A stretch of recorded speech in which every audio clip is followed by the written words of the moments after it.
spiritual breakfast, soul food dinners, Isaiah's vision, Ezekiel's figures.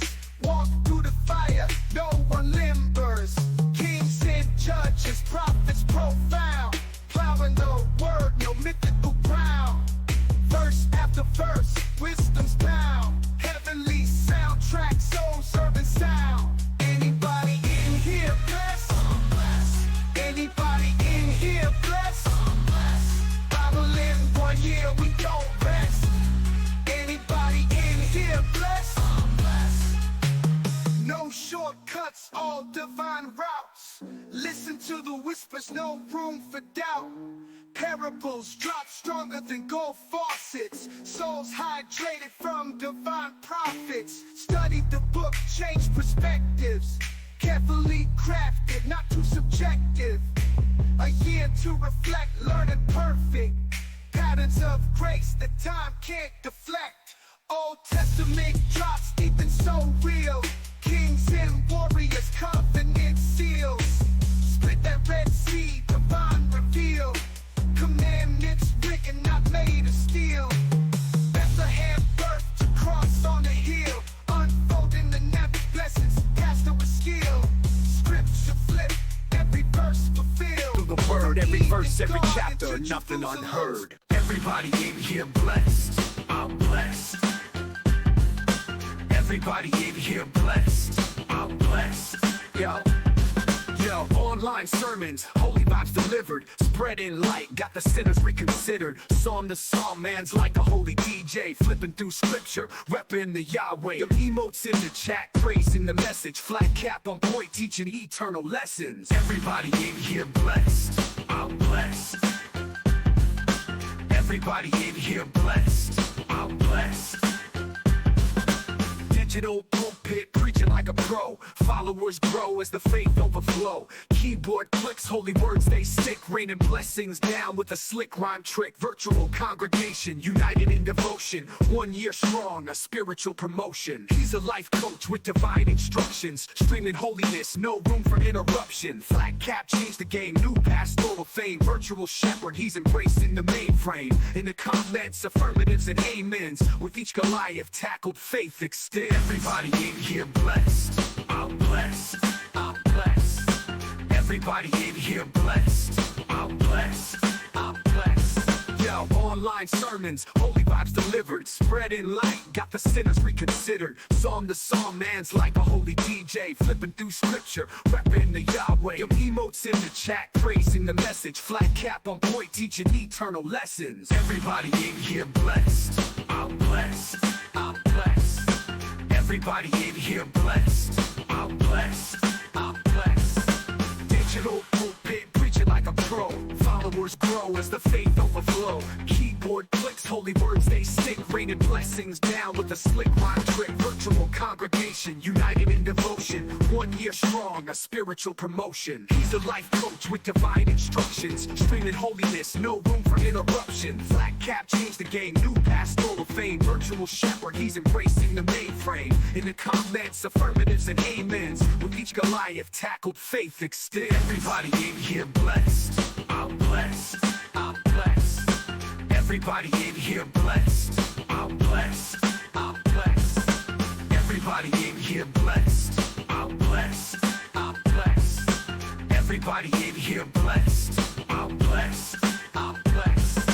Digital pulpit, preaching like a pro. Followers grow as the faith overflow. Keyboard clicks, holy words they stick, raining blessings down with a slick.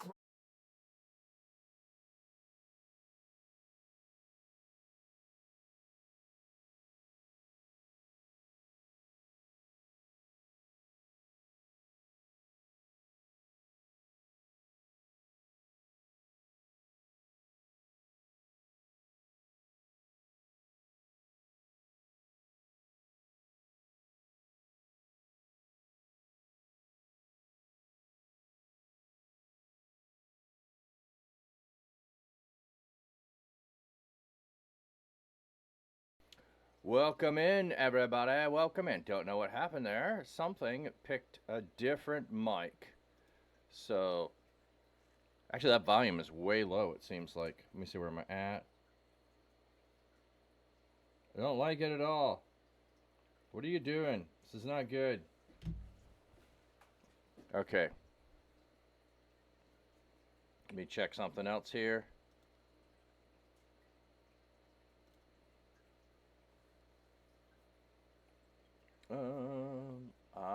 No, that's left, right.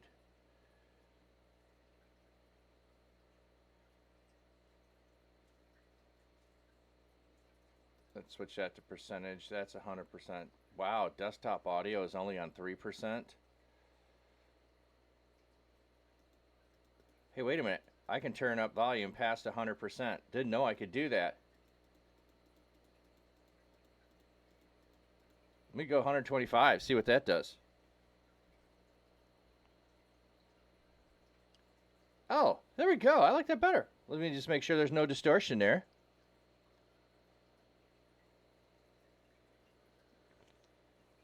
I didn't know I could do that. That's fun when you learn new things that you can do. Welcome in, Galaxy. Appreciate you, friend. Thank you for the lurk. Okay, Cockroach. Good morning, family. Coming in with a 13-month sub. Oh, man. That is more than a year, my friend. That is more than a year. You know what? I hadn't thought about doing this, but I think I am gonna do this. So, okay, Cockroach. If you would like, I gotta put it in the right place. The stickers. If you would like the stickers, DM me with an address that I can send those stickers to. I won't even make you do a redeem on the stickers. I do have a redeem for stickers. Anyone else that would like it? So you got to hang out here a while, but I think that'll be a great way to just kind of show my appreciation for people who have subbed for over a year. Samarella, welcome in, friend. Okay, let me get this out of my ear. I know some people like to listen. I mean, musicians especially want to listen to the mix and the feed of everything. On the slight amount of delay, I finish talking, and then in my ear, I'm still talking, and I don't know. It becomes irritating. Pun intended. It becomes irritating. Hey, look at the view of Waiwas right now. Pretty good view of Waiwas right there. How's everyone's day going? Samarella, how are you doing? Cockroach, how are you doing? Are you more than okay? Or are you just okay? Oh, by the way, trying to think, do I have this to share? I don't know. Blessed beyond measure. Oh, that is the way to be, my friend. That is the way to be. I know I can do this. Let me find it. Okay. Oh, close. There we go. I just closed. Why'd you do that? Okay. Let's see if I can make this work. All right, so let's go over to this and see if I select something. Oh, okay, I'm going to have to do that, I think, to stretch that, to make it visible. Oh, I might even need to. Yeah, let's do that. Slide it over that way. And let's see if I can go grab that. Will it work? Yes. Okay, there we go. It's working here, ladies and gentlemen. Old dogs can learn new tricks. Oops, I clicked on the wrong thing. I didn't want you to get smaller. I wanted you to move further to the left, to the left. Okay. Can I make this view? There we go. Fill.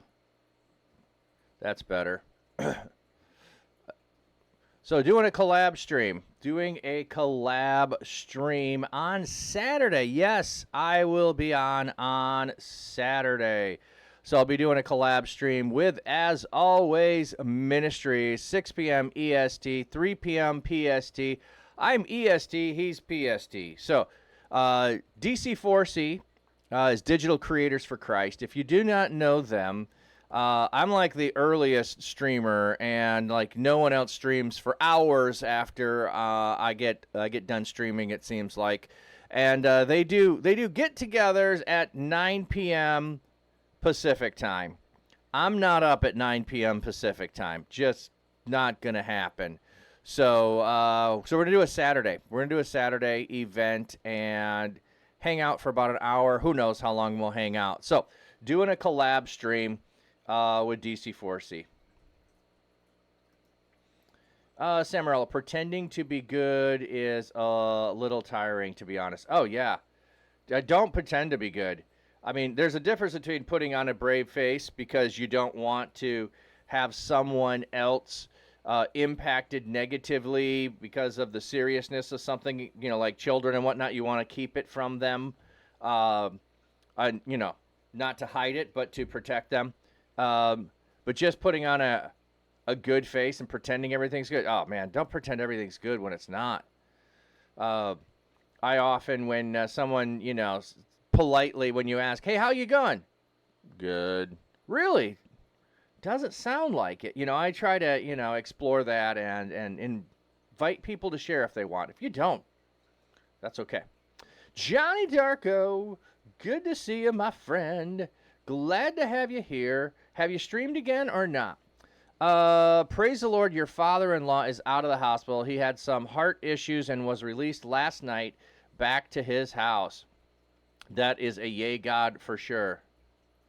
Yeah, 9 p.m. PST? Yeah, I'm sleeping at that time too. Yeah, so it's like, yay, I got invited to, I think they're actually doing that Friday night. Trigger Boss!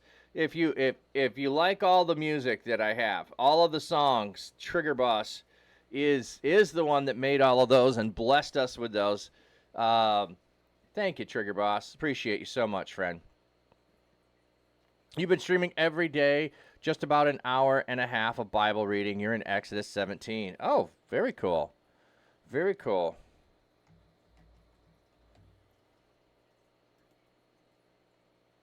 Okay, so I just wanted to let you know that's going on, so I did not forget. Now let's switch to what we're going to be doing. Okay, and I need to fit that in there. Bum-ba-da-bum. Samuel, I don't want to talk anything anymore about my day. That's fine. I just want to say I pretend to be good because I'm good at it, and I just can't lie here. That is fair. That is fair. Sometimes when your day is bad, talking about it does not make it better. Sometimes when you are struggling, you do need a friend to talk to. So you are the one who knows what is going to be your need, and I'm glad to invite you in to a conversation, but you are free to say no.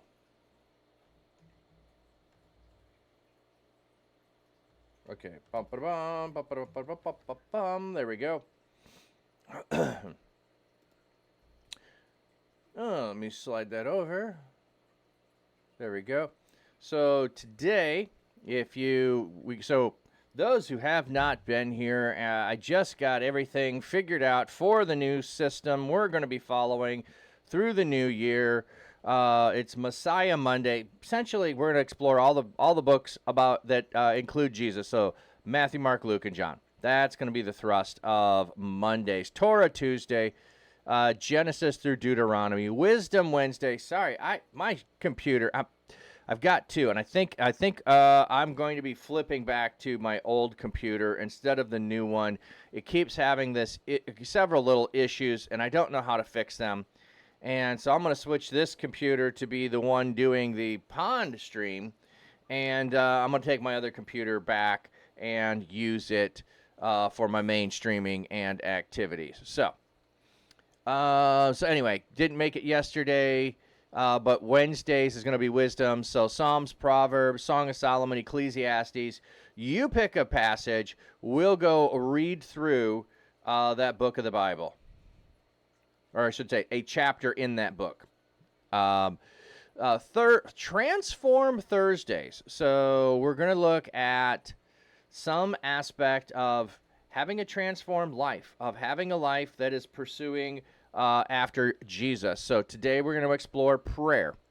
So in some ways, this might sound a little bit like Word Wednesday that we had before, but more than just jumping from passages and looking at the meaning of the word, we're looking at the application of what is it teaching us about the practice of certain things. So some of them may not actually be words like that we will fully explore. Like solitude will be one of those. So prayer, fasting, solitude, gratefulness, different practices like that. Oh no, are the cookies not working? Oh no. Oh, it was too soon to send me some, but Johnny got some Stroop waffles. Woo! And then Friday favorite. So Friday, let's just see. Let's start a poll. So new poll. And it will be which book. So we've got Jonah. Ruth. What other book should I put in there? I want at least three-way choices. Three choices. So Jonah, Ruth. What's another one? I should put one in the New Testament. We'll go Ephesians. Is that what I want? Do I want Ephesians? Yeah. Okay. There we go. So there's the poll. There's the poll. You can vote for which book we'll be doing tomorrow. Judges is not one of my favorites. So, I'm trying to pick out of my top 10. We could get to it if we got through enough books. Judges isn't one of my favorites. I don't like Judges. Don't get me wrong. Unless it's around 10, I haven't ever written them out fully. So this is causing me to do that. So anyway. You get a chance to help pick which book we're doing on Friday. I will set up, here are the possibilities, so it's not just a out of the dark, out of the blue choice, but you will help influence that choice. And Wednesdays, you can totally DM me, go in the Discord, post your favorites, and we will do that.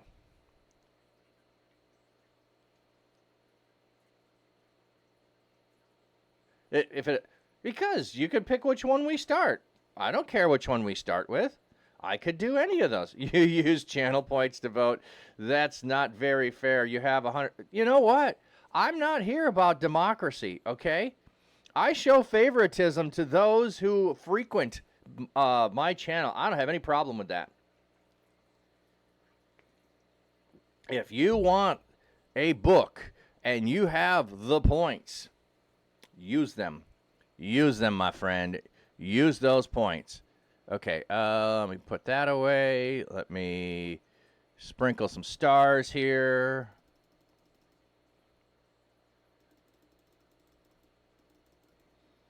There we go. And then let's get into the Bible reading. Okay, so we're looking at prayer today.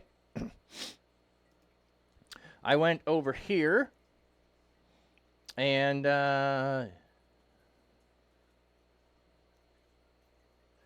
I looked up the word prayer in the NIV, and the first use of prayer is in Genesis 20. So we're going to go read Genesis 20 and see how it is impacting the story, the use of prayer, and we'll look up the word for prayer in the passage. So I already pulled it up. Okay, that's not the one I want. Here it is. Strong's H 6419. Palau. So there's a part that's not, it kind of starts with a P, and that's the end of it. Doesn't sound like prayer, Palau. It's got a, not so much. Okay. So the idea here is to intervene, to interpose in the PL form, and you don't need to know what that is. It's just like, different verb forms that Hebrew has. In the PL, it is to mediate or to judge. So you would be the mediator between two different parties who have a struggle, or you are the judge over the two parties. So you are intervening in the circumstance to decide justice for what is happening. Or in the Hithpayal, you are interceding on behalf of someone. So the one is you are the mediator, the judge, the one who is making the assessment over it. Or in the Hithpayal, you are the advocate on behalf of someone else. You are the one who goes between. So someone may not like have access and you have access. So you go between those two people. So I mean, just think about, could you just walk into the White House or the palace in Buckingham and go up to the rulers? No. But if you had someone who was inside the facility that was a relative or a friend, they could intercede for you on behalf of yourself to the person that you're trying to reach. So they can go between to bring your case before them. So when we're reading Esther, in some ways, Esther becomes the intermediary, the interceder, the mediator to go between the people who are her people, Mordecai and the king, if that makes sense. So that's what we're looking at there. Let me see what the poll is going to finish here shortly. Ooh, someone's sneaking out a vote. Oh, it's going back and forth. And it's Ruth for the win. Ruth for the win. All right. We're doing Ruth. I like it. I like it. I like it. We'll put it in here. Ruth is the first one. Now, that's also to say, when we come to voting again, I may not put Jonah or Ephesians back in there. I might pick other ones. So I don't want to just, it will get to Jonah and Ephesians for sure. But Ruth it is. Ruth is where we're starting. I will say I did, when I was in seminary, translate all of Ruth from Hebrew into English, and I wish I could find my copy of it. I really loved it. Yours restrained on my channel points. Yeah, I didn't use too many. It was only 9 votes. Only 9 votes. You're secretly a channel points hoarder. I'm watching also was putting the channel points in there.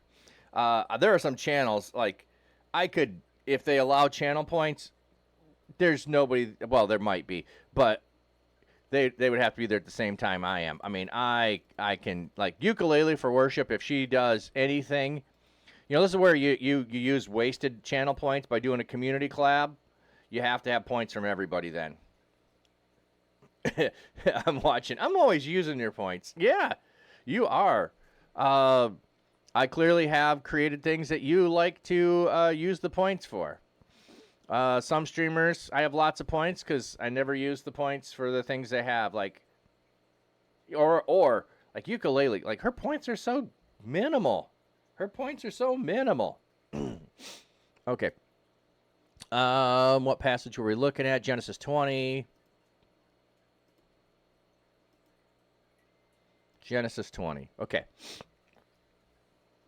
So I want the whole setup here, and then I want to explore how prayer is used in it. You just think most people use the points in my stream for hype or trolling. Yeah.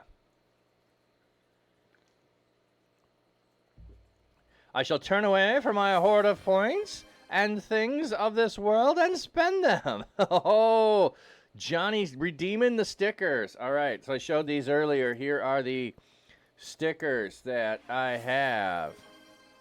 So send me a DM with your address so I can send you stickers.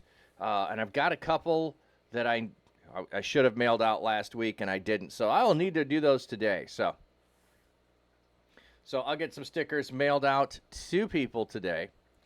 Also decided, if you've been a sub for at least a year and you have not gotten stickers, I'd like to send you stickers. So you don't need to use your points because you've been supporting the channel in other ways.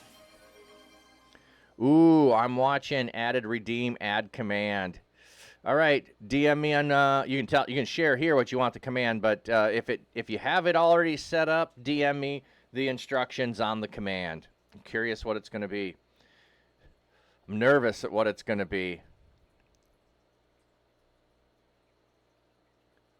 You make a fruit command? Oh, so we're going to give fruit out to people? Okay. Okay, so I can modify the command I have to having fruit. Okay. I like it. I like it. Yeah, whisper me. That'd be fantastic. Okay. So let's explore prayer, and we're going to look at Abraham life. This is the first usage that I found when I typed in prayer, and here's the word. Oh, let me just double check. When I looked up the word prayer, let's see that is the first use indeed. Yes, Genesis 20, verse 7. Okay, but I want the whole setup. Don't want to just go to 7. So, Abraham, notice it's Abraham, not Abram, so his name has been changed, journeyed from there to the Negev region and settled between Kadesh and Shur. While he lived as a temporary resident in Gerar. Abraham said to his wife Sarah, "She is my sister." So Abimelech, king of Gerar, sent for Sarah and took her. Oh, said about, not said to his wife. Said about his wife. But God appeared to Abimelech in a dream at night and said to him, "You are as good as dead because of the woman you have taken, for she is someone else's wife." Now Abimelech had not gone near her. He said, "Lord, would you really slaughter an innocent nation?" I'm going to go back to that in a second. "Did Abraham not say to me, 'She is my sister,' and she herself said, 'He is my brother'? I have done this with a clear conscience and innocent hands." Okay, so interesting. He's saying slaughter an innocent nation. Apparently, Abimelech assumes that God's judgment will fall on the entire nation. Some finding the reference to the nation problematic. Prefer to embed the text and read, "Would you really kill someone who is innocent?" Okay, so they don't give us any clues to why it's nation. But on some level, if you kill the king, the assumption is usually that you end up killing the prodigy of the king, and therefore I would think that's what he thinks is going to happen. That maybe he has no heirs at this time, don't know. But if you're going to kill off my line, the nation is in ruin. You know, that's I think what he has. Sent me the info. Thank you, Johnny. So anyway, I wondered if they had more insight. They don't, but that's what I would think. But that's not why we're here, so let's keep moving. Then in the dream, God replied to him. Okay, so we did not know this was a dream. Apparently it is a dream. Sorry, my brain has to go look at the Hebrew. Can't help myself. Verse 6.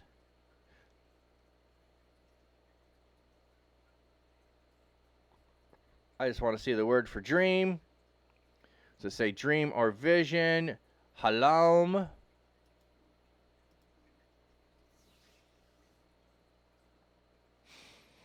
Dream, ordinary dream, or dream with prophetic message. Okay, it's used 64 times and 1 time with the connotation that the person is the dreamer. Oh, I use blueletterbible.org to look up the words here. Okay. Latrell Samuel Moore just followed. Latrell Samuel Moore? Thank you for the follow. That's a fun name. Latrell Samuel Moore. I like 5-syllable words. I know that's not 5-syllable word, but I like 5 syllables together. I mean, that is fun. Latrell Samuel Moore. All right, welcome in. Thank you. How did you find us? Love to have new people. Love to know where and how they end up finding us. So, yes, just bookmark Blue Letter Bible. Yeah, Net Bible does have some. Like for instance, over here, I could go, and I haven't. You know what? Maybe let's do that this year. Let's. Oh, this is full on Hebrew. Okay, this is going to test my skills a whole lot more. Verse 6, we were in, oh, wow, I haven't used my Hebrew long in, this way in such a long time. There we go. It is dream, ordinarily dream with prophetic meaning. So they just go straight on. They don't give you pronunciation. They just give you meaning if you're using it here. So I get a little more info when I go the other way. Using Strong's, but this will be a newer, updated version. Okay. Just chatting, hashtag Christian. Oh, awesome. Awesome. Well, thank you for coming in. Do you stream yourself? And people who are not Christian are welcome here. So if you came because it's Christian, that is fantastic. If you're just curious, we're exploring prayer today. And we're reading about the first time that it is used. So we'll continue. Then in the dream, God replied to him, "Yes, I know that you have done this with a clear conscience. That is why I have kept you from sinning against me and why I did not allow you to touch her. But now give back the man's wife. Indeed, he is a prophet, and he will pray for you. Thus you will live. But if you do not give her back, know that you will surely die, along with all who belong to you." So it looks like he was not unfounded in thinking that the nation would suffer, because here is the clear statement, the bookend of it, of, hey, why are you going to destroy my nation? Hey, he understood all who belong to him were going to die. That would be his whole family lineage is going to die. He understood the threat. When God shows up in a dream, he fully understood the reality of the situation he was in. So I don't want to just say an innocent man, because it would have been his whole household, all of his children, his whole family. And it could say all who belong to you, could even include the nation. May not, but it just depends on how you understand the threat. Melanius, welcome in. Okay. Early in the morning, Abimelech. So I want to. Okay, so we have the word. Well, we already looked up what it meant. I want to see the rest of the context. And does it show up again? And well, how does he follow through? Okay. Early in the morning, Abimelech summoned all his servants. When he told them about all these things, they were terrified. Abimelech summoned Abraham and said to him. So this is interesting. He summons the servants. Tells the servants about all this. Why? Because otherwise the servants are going to judge him for having taken a wife and now getting rid of her. Taken a woman and now sending her back. And then, hey, who is this guy? He's a threat to our king. He's making sure no one else lifts a finger to harm Abraham or Sarah. That's why. I think that's why. Maybe I'm wrong. Maybe there's another reason, but I think that's why. I think that's why he's summoned them all. Like, hey, everybody, we got a problem. I was informed about this problem. Let me give you all the deets on the problem, and now we're going to solve the problem. Okay. Abimelech summoned Abraham and said to him, "What have you done to us? What sin did I commit against you that you would cause you to bring such great guilt on me and my kingdom? You have done things to me that should not be done." Then Abimelech asked Abraham, "What prompted you to do this thing?" Okay, so let me go back to kingdom here. My kingdom, a great sin. The expression great sin refers to adultery. The discussion of the cultural background, the great sin in ancient Egypt marriage contracts, the scandal of the great sin at Ugaritic. Oh, wow. So just calling it the great sin is interesting. I hadn't noticed that before. Okay, cool. So he goes to Abraham, and says, "The jig is up. Why did you do this?" Abraham replied, "Because I thought surely no one fears God in this place. They will kill me because of my wife. What's more, she is indeed my sister, my father's daughter, but not my mother's daughter. She became my wife. When God made me wander from my father's house, I told her, 'This is what you can do to show your loyalty to me. Every place we go, say about me, he is my brother.'" Luce's welcome in. Uncle Teddy with the biddies. Thank you, Uncle Teddy. Appreciate you, friend. Thank you for the love.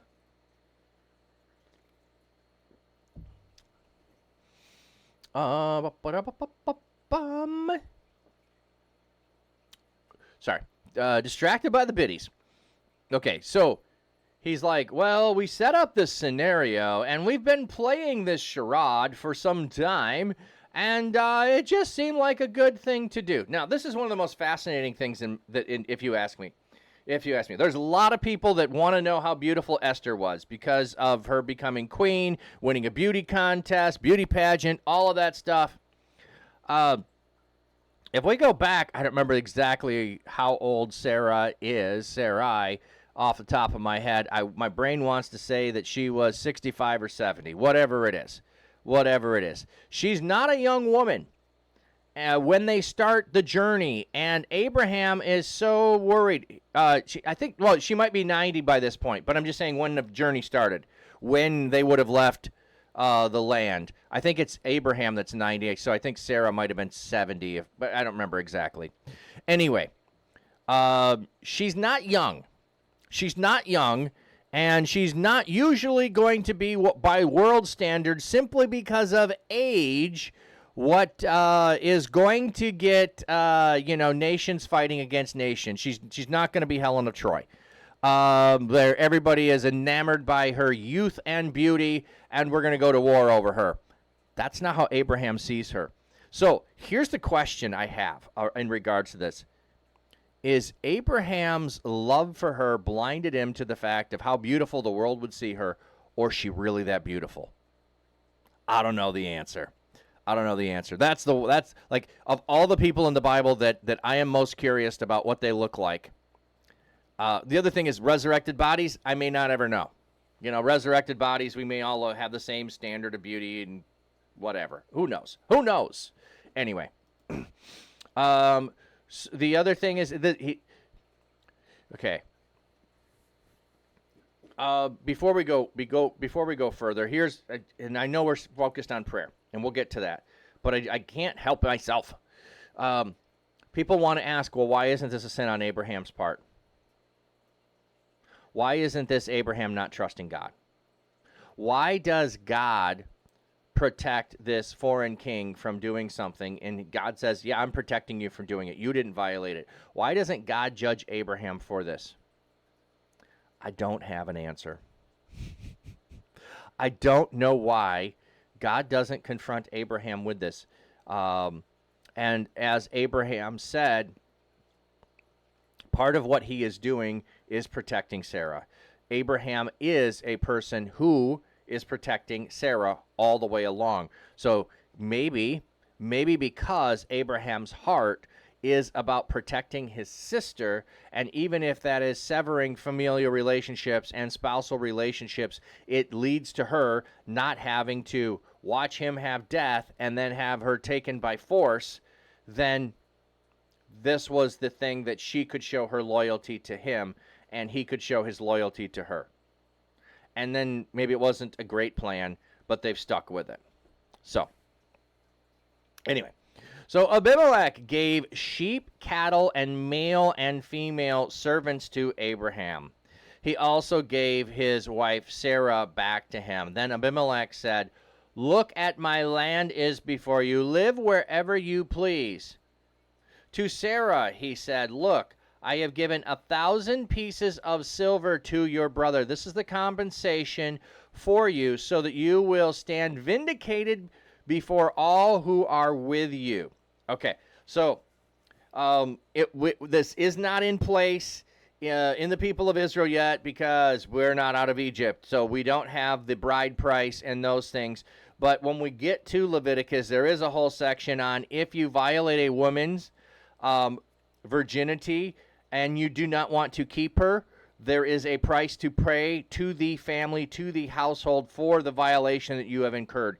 He seems to be taking that and making restoration. That's the whole point. It's not about price. It's about making whole and restoring. So he's taking the action to restore relationship for the violation by giving gifts to Abraham and then by giving gifts to Sarah or on behalf of Sarah to restore relationships. So justice is about restoring relationship. This is the compensation you get for vindicating that before all here. So in your household, you've now been restored. This is the way you're going to be restored. Abraham prayed to God, and God healed Abimelech and all his wife and his female slaves so that they were able to have children. I'll come back to that. So it does tell us in the next sentence. For the Lord had caused infertility to strike every woman in the household of Abimelech because he took Sarah, Abraham's wife. So, how do you destroy a people? Infertility is a great way to not allow them to have children so that they'll die off in a generation when there are no children. So every female in the household, it also says Abimelech himself. So I'm guessing that probably has like an ED implication there. Don't know for sure. Could be something else. But Abraham prayed to God. Abraham is the intercessor. Abraham comes into this situation knowing God. His expectations are no one here knows God, and if they don't know God, they do not fear God because you can't have proper awe and respect for a God you don't know. So he comes into this situation. He brings harm upon Abimelech, and God then deals with Abimelech in a very gracious manner, not allowing Abimelech to go through with which on the surface doesn't look like evil, but in reality it would have ended up being evil. There were consequences. Maybe Abimelech was able to see this. How quickly does this? It reads like a one day, next day kind of thing. But we always need to be cautious when we're reading of how quickly does this happen. How long has Abraham been hanging out here in this area and with Abimelech? But if we go back to the first word for he will pray for you. He is a prophet. He will pray for you. The first thing we learn about prayer is that someone who is in relationship with God can go to God and do go to God on behalf of someone else who doesn't have a relationship with God. Isn't that fascinating? Isn't that fascinating? I mean, we already have Abraham having conversations with God. We have Adam and Eve and Cain and Noah who have had conversations with God. They talk with God. Or God talks with them, depending on how you want to look at it. But none of them are labeled as having been in prayer. This is the first time prayer. So prayer, its first usage is on behalf of someone else without it's intercessory prayer. It is in relationship with someone who has no relationship with God that you go on their behalf. So when and I've had this happen in churches where there are people going through things and they don't tell you, I can't go and intercede on your behalf if I don't know what's going on. I can go and intercede on your behalf if you let me know what's going on. Okay, so here specifically, it's someone who doesn't know God, and God doesn't seem like, hey, I want you to pray to me. I want you to plead with me. He wants him to know more directly that this other man, Abraham, is a prophet. Have him do it for me, and then it'll happen. I think that Abimelech may come to understand exactly who God is because of Abraham's prayer. And, I mean, infertility, one of the societal and historical issues that are very, very difficult for people to deal with, is the inability to have children. And Abraham takes Sarah as a wife, and depending on how you read it, I understand it that he understood when he took her as a wife that she could not have children, that she was barren. Something has already been established. We don't know what it is. There's speculation of maybe some injury, some defect, but in some way there was evidence and understood before Abraham marries Sarah that she is not capable of having children. So he marries her knowing he won't have children, but that's how deep his love is for her. And now someone is going to take someone to be his wife with the hope of having children, but not with the care and love for her that Abraham has. So the whole curse of her infertility is passed on to the household. That's kind of an interesting little thing. Okay, so that's our first encounter with prayer in Scripture. Any other thoughts anybody has? Any other thoughts there on prayer?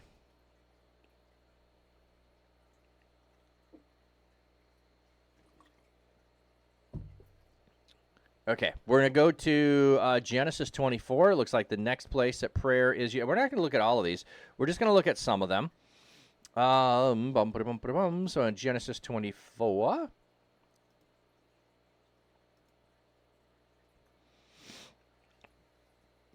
And what verse is that going to be in? Verse 12, verse 15, verse 45.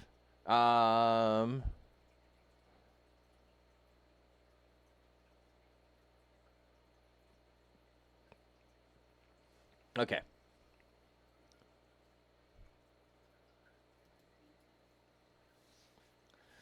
Now Abraham was old, well advanced in years, and the Lord had blessed him in everything.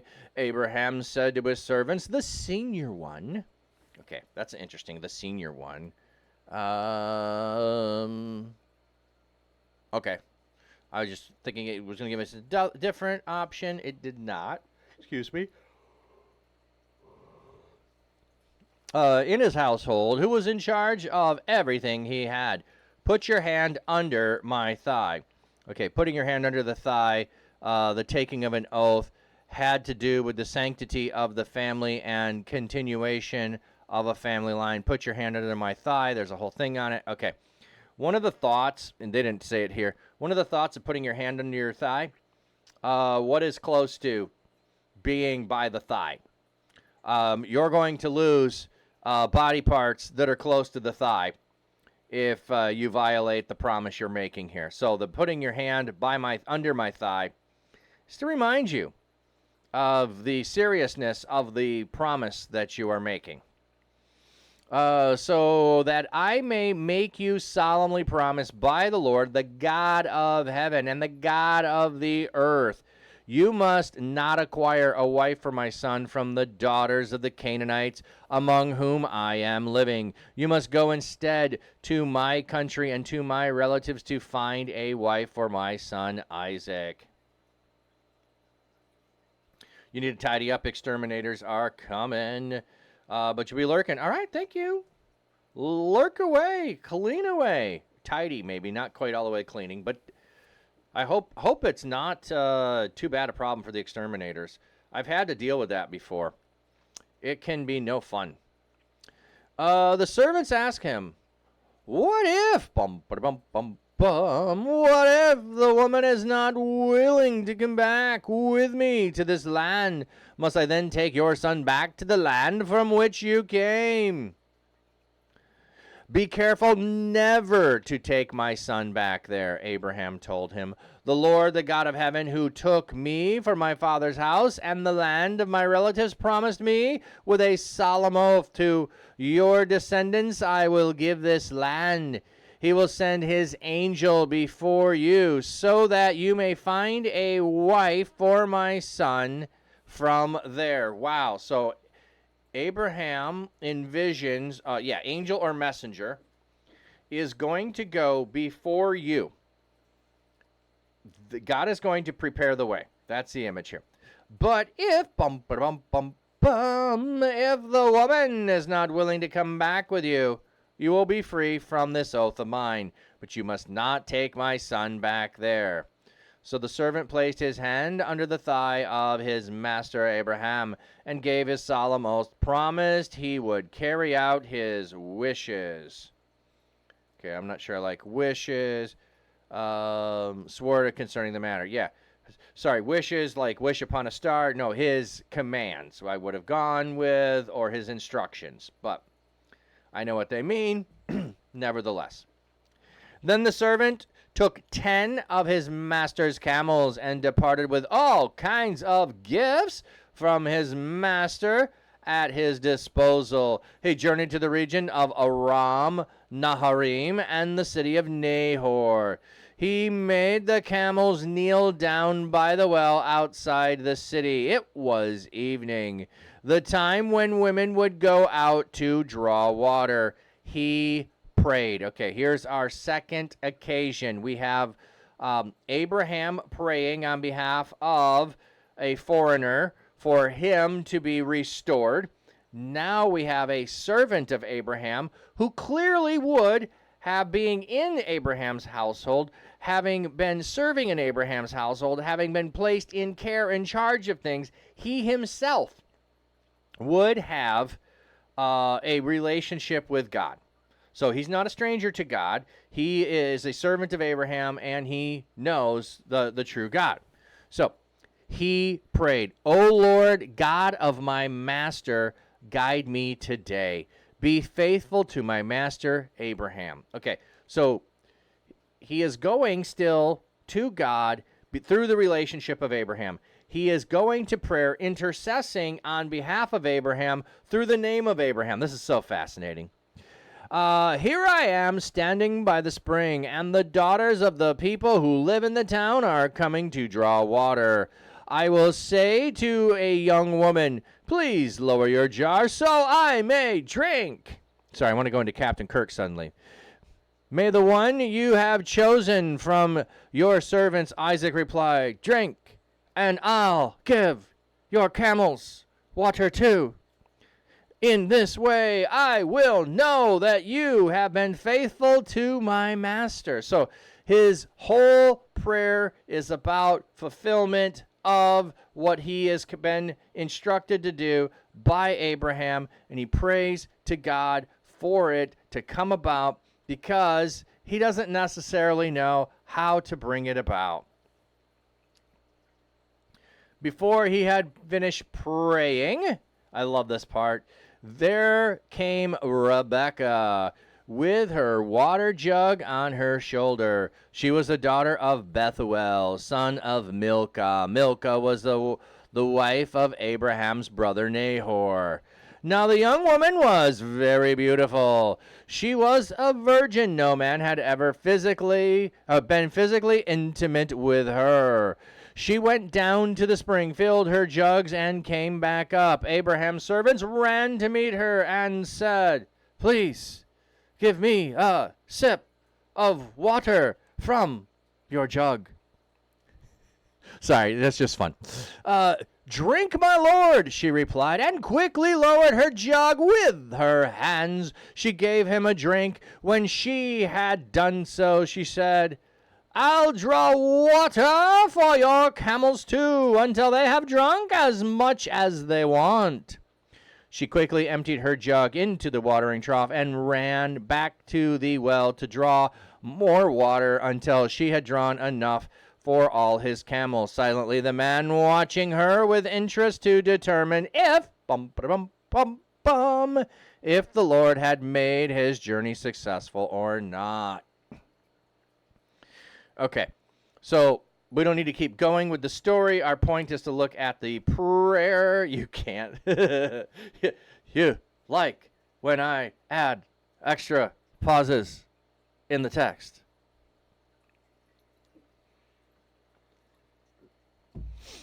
So here, prayer is again for something very specific.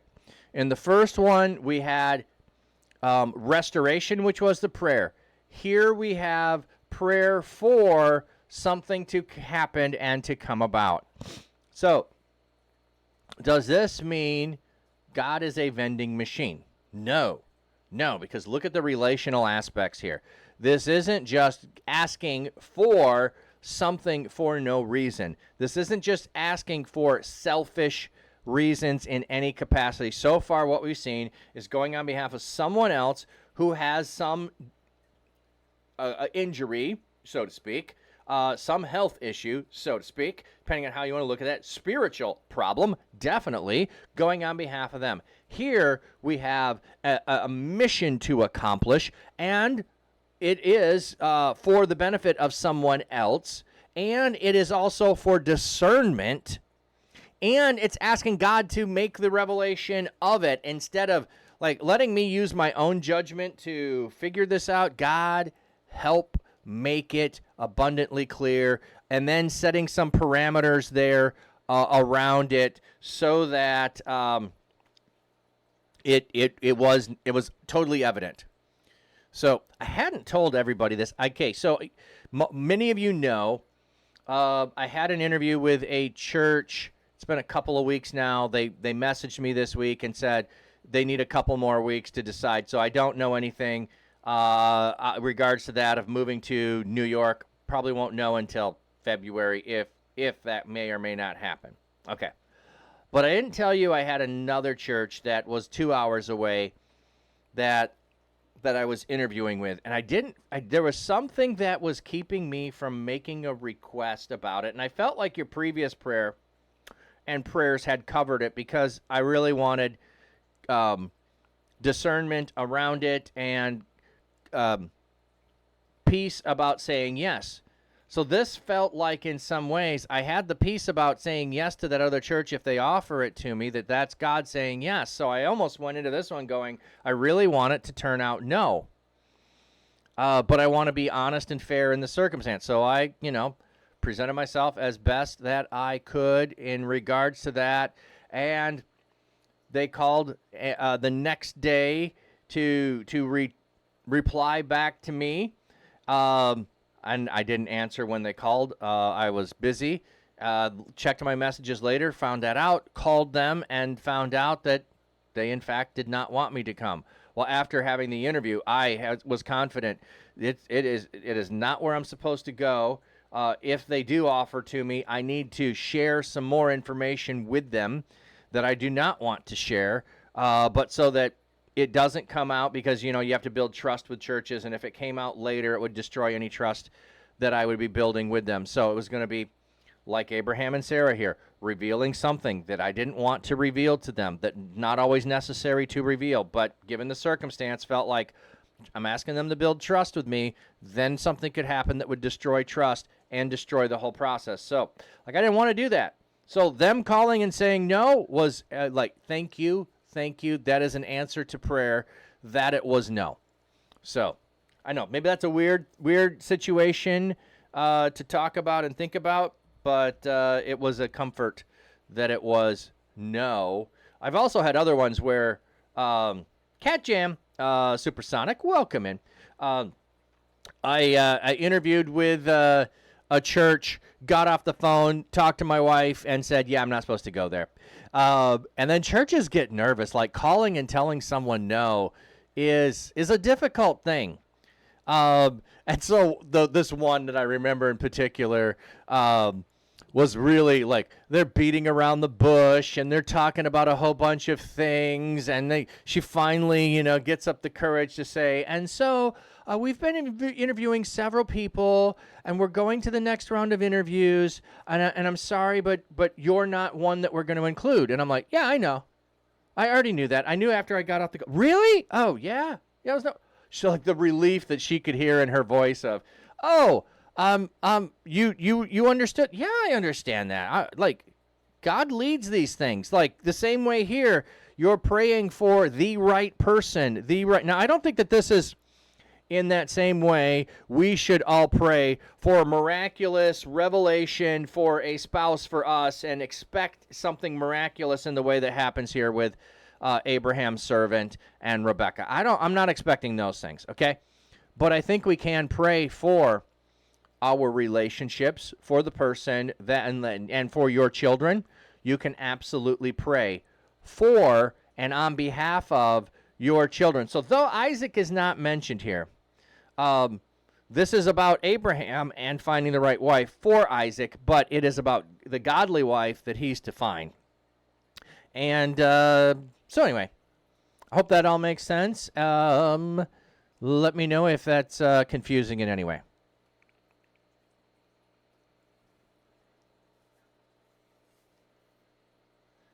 Okay.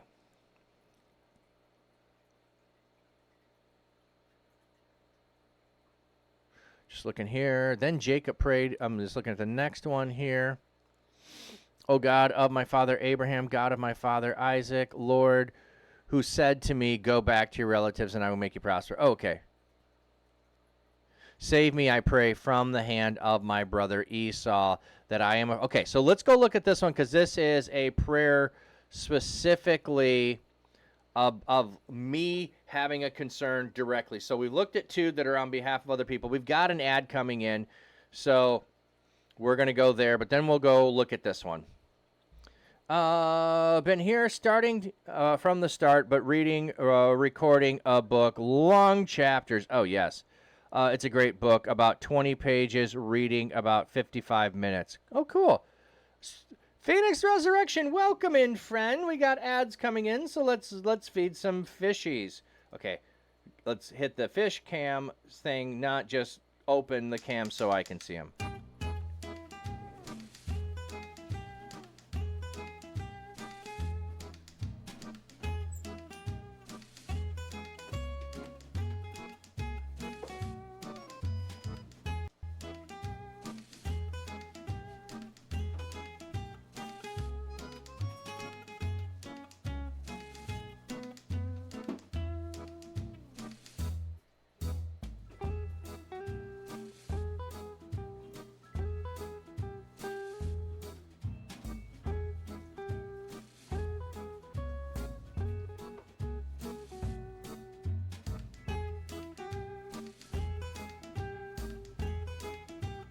Oh, look at the fishies.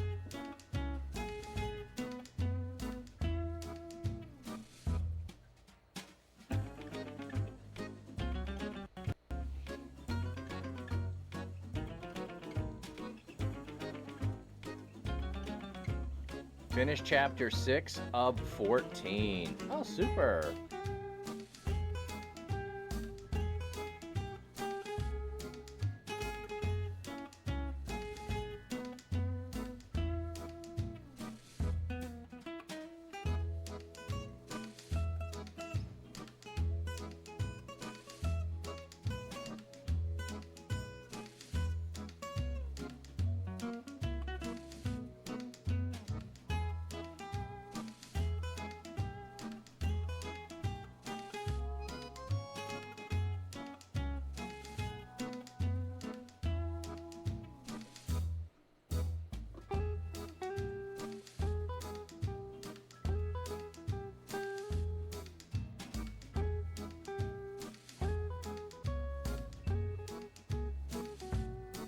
Hungry, hungry fishos.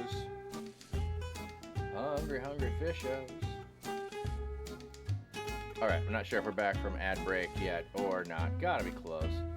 Gotta be close. Okay, so you were reading Imagine the God of Heaven by John Burke. I don't know that. Book, is it a book that's fiction, or is it a book that is, looking at real life things or scriptural things?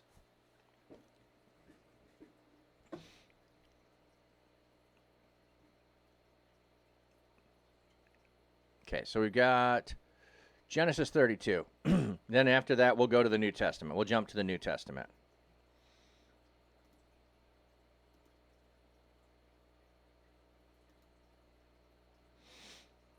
Okay, where are we going to be? Verse 9. So it's not too far in. Imagine Heaven and this book are about people who have gone through near-death experiences and out-of-body experiences, scriptural. Okay, I was thinking it might have been that. Yeah, the near-death experience is a fascinating thing to study. I do not know what to make of it. There's a couple of individual books about individual cases. I want to say one of them is 30 Minutes in Heaven or something along those cases, or along that length of time, something like that. And I don't know what to make of those. I really have no grasp of going, are these real? Are they imagined? Is it 90 Minutes in Heaven, also a movie? Okay, 90 minutes, not 30 minutes. Thank you, Supersonic.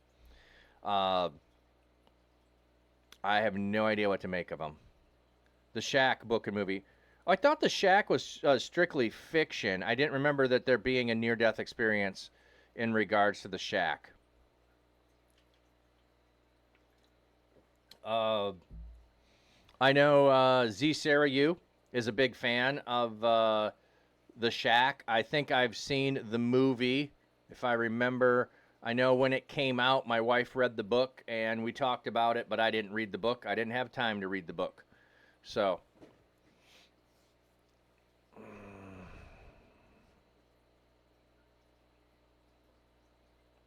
oh, based on a true story? I didn't realize it was based really on a true story, but hey, okay. No issue with me there. The thing that's really interesting, and I'm guessing that it's in the book you're reading with this. So anybody that doesn't know what we're talking about, it's people that would be medically dead because their heart is not beating. Okay, they have no pulse, and some of these are recorded and happen in a medical facility. That's how we know that. Others may not be recorded, so I don't know if there's a distinction in the book or not about that. And I don't know if this is always whether you have brain activity or don't have brain activity. So that's a part I don't know of how they're classifying the near-death experiences with brain activity or not. There's a difference between being your heart's not pumping and you don't have any brain activity.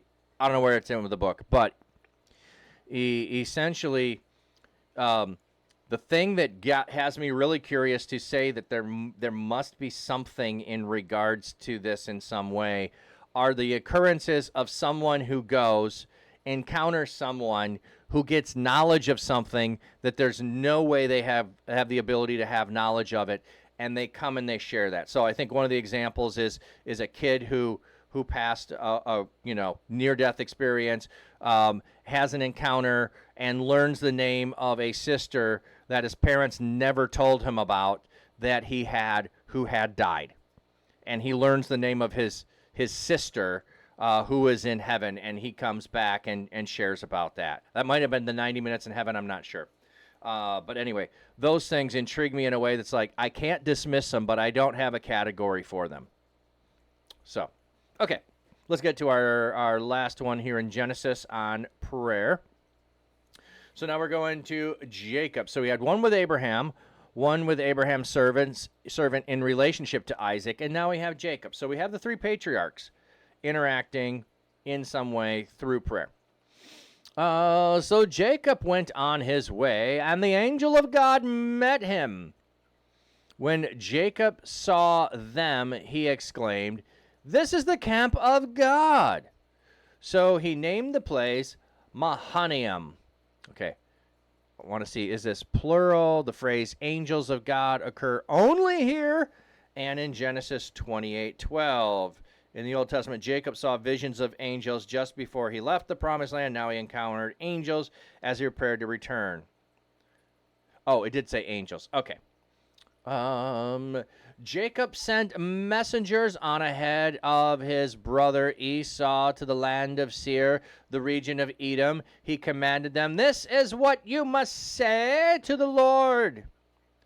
To my lord Esau, this is what your servant Jacob says. I have been staying with Laban until now. I have oxen, donkeys, sheep, and male and female servants. I have sent this message to inform my lord so that I may find favor in your sight." Hey, welcome in, Mad Mama's farm. How are the critters on the farm today?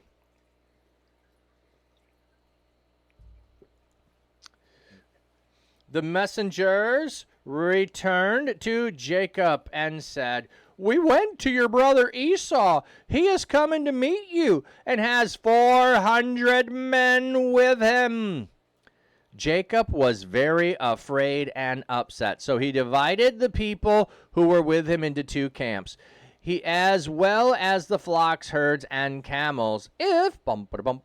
I'm doing a little extra today for some reason. I don't know why. Not intentional, just happening. If Esau attacks one camp, he thought, then the other camp will be able to escape. You're doing well. How about yourself? I am doing great.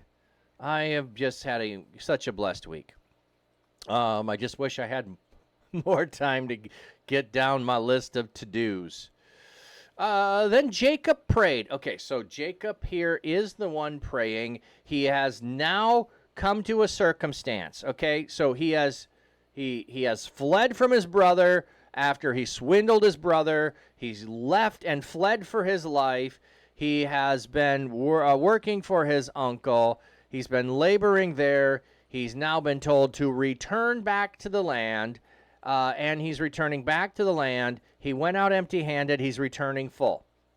He stole the birthright. He stole the blessing. So the blessing can't be, nullified. But Jacob here could be returning to claim the birthright that he swindled.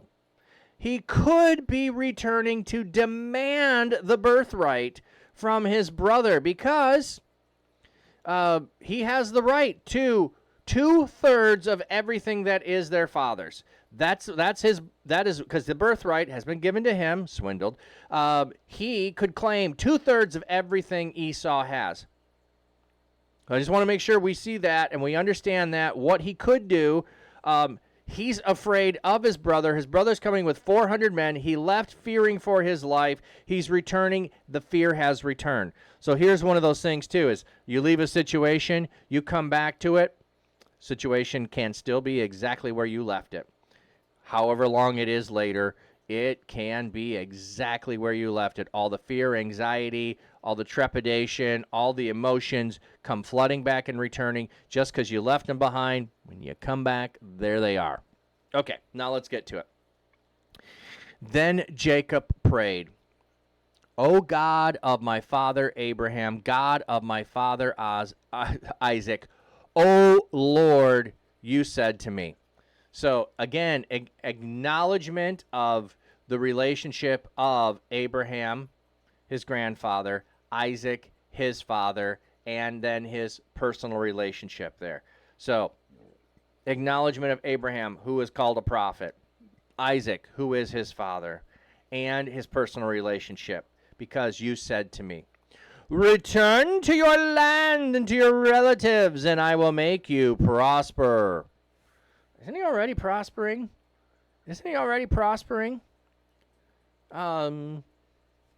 Okay, it's just favorable. It's still the same thing. I am not worthy of all your faithful love you have sworn to your servant. So an acknowledgement in humility of, I got to face some problems that I caused for myself. With only my walking stick, I crossed the Jordan, but now I have become 2 camps. Oh, it's so beautiful, 2 camps. Rescue me, I pray, from the hand of my brother Esau. So he is petitioning God directly to intervene on his behalf for his brother. So the previous prayers have been on behalf of someone else, to intercede on behalf of someone else. Now he is pleading for himself. He is coming on his own behalf, but not only his own behalf, the behalf of the two camps. For I am afraid he will come and attack me, as well as the mothers and their children. So he now is the protectorate. He is acting as the Behor, the family protector. He is serving as the role without having the blessing, or sorry, the inheritance. He's still acting as it for his household. But you said, I will certainly make you prosper, and will make your descendants like the sands of the seashore, too numerous to count. So I recall your promises, God. That's his prayer. Deliverance from the impending doom. Jacob stayed there that night. Then he sent as a gift to his brother Esau 200 female goats, 20 male goats, 200 ewes, and 20 lambs. Okay, 220. Okay, you don't need as many males to female ratio here to have a herd and multiply it. Probably too many rams are also going to get rambunctious and harm each other. Female camels with their young. 40 cows and 10 bulls. 20 female donkeys and 10 male donkeys. It's interesting the ratios get different with the different animals. The 30 female camels and their young, there are no male camels. I don't know what to make of that. I don't know what to make of any of these numbers or any significance with them. He entrusted them to his servant, who divided them into herds. Like the goats are in one herd, the rams are in another herd, the camels, you're dividing them by animals probably. He told his servant, pass over before me and keep some distance between one herd and the next. He instructed the servants leading the first herd, when my brother Esau meets you and asks, to whom do you belong? Where are you going? Whose herds are you driving? Then you must say, they belong to your servant Jacob. They have been sent as a gift to my lord Esau. In fact, Jacob himself is behind us. So, Jacob has been promised by God to be blessed. He went out as a scoundrel trying to take everything from his brother. He has the right to claim 2/3 of everything that is his brother's from his father, and instead he is returning here to bring blessing to his brother. This is a changed man. This is a changed man, but the fear is still there. The fear of the bed that he made, and he's going to have to lie in it. So part of this is a little conniving, trying to get out of some stuff, to make appeasement and the like. He also gave these instructions to the second and third, as well as all of those who were following the herds. You must say the same thing to Esau when you meet him. You must also say, in fact, your servant Jacob is behind us. Though Jacob thought, I will first appease him by sending a gift ahead of me. After that, I will meet him. So it's like, I'm going to soften the relationship and soften his heart by giving him gifts. Hey, Bob, welcome in. Good morning. So I'm going to appease him first. Let me see. Is there something in the word connotation here? The cohortative here expresses Jacob's resolve. In the book of Leviticus, the word just translated appease has the idea of removing anger due to sin and guilt, a nuance that fits the passage very well. Yes. Yeah, so he is making restoration. So we already had this. Oh, this is so cool. We already had this. So if we go back to the Abimelech took the wife of Abraham but did not make the violation, and he makes restitution and restoration by sending and giving gifts for the intended violation. Okay? So Jacob stole the birthright by swindling. He has the birthright. He could go demand it, but instead he realizes the dubiousness of which he took it. And he is now not claiming it. And in fact, because he intended to take it, he is sending gifts to restore the relationship, to appease his brother's anger that justice needs to be served because you did this to me and you stole the blessing. So maybe it's not the birthright part, maybe it's the blessing part, that God was going to do this for Esau, but instead it happened to Jacob. So because God is doing it for Jacob, he is sending a return on the blessing that was taken away from his brother. That's why he's sending gifts. So it's not just an escape plan.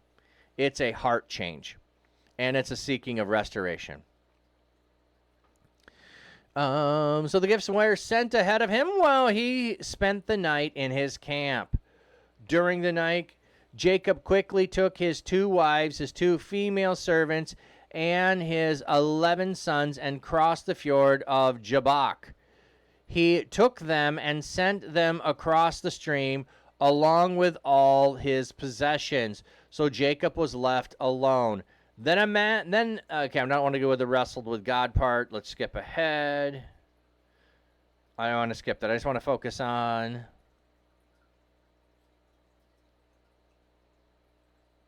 Okay, yep. Skipping it. I want to skip that part because I want to focus on the prayer. Jacob looked up and saw that Esau was coming along with 400 men. So he divided the children among Leah, Rachel, and the 2 female servants. He put the servants and their children in front, with Leah and her children behind them, and Rachel and Joseph behind them. So the servants and children are out in front, and then he has his children. So if people are going to die, my family could still be protected. So he is still thinking about how to protect from this potential threat. But Esau ran to meet him, embraced him, hugged his neck, and kissed him. Then they both wept. Then Esau looked up and saw the women and children and asked, "Who are these people with you?" Jacob replied, "The children whom God has graciously given your servant." The female servants came forward with their children and bowed down. Then Leah came forward with her children and bowed down. Finally, Joseph and Rachel came forward and bowed down.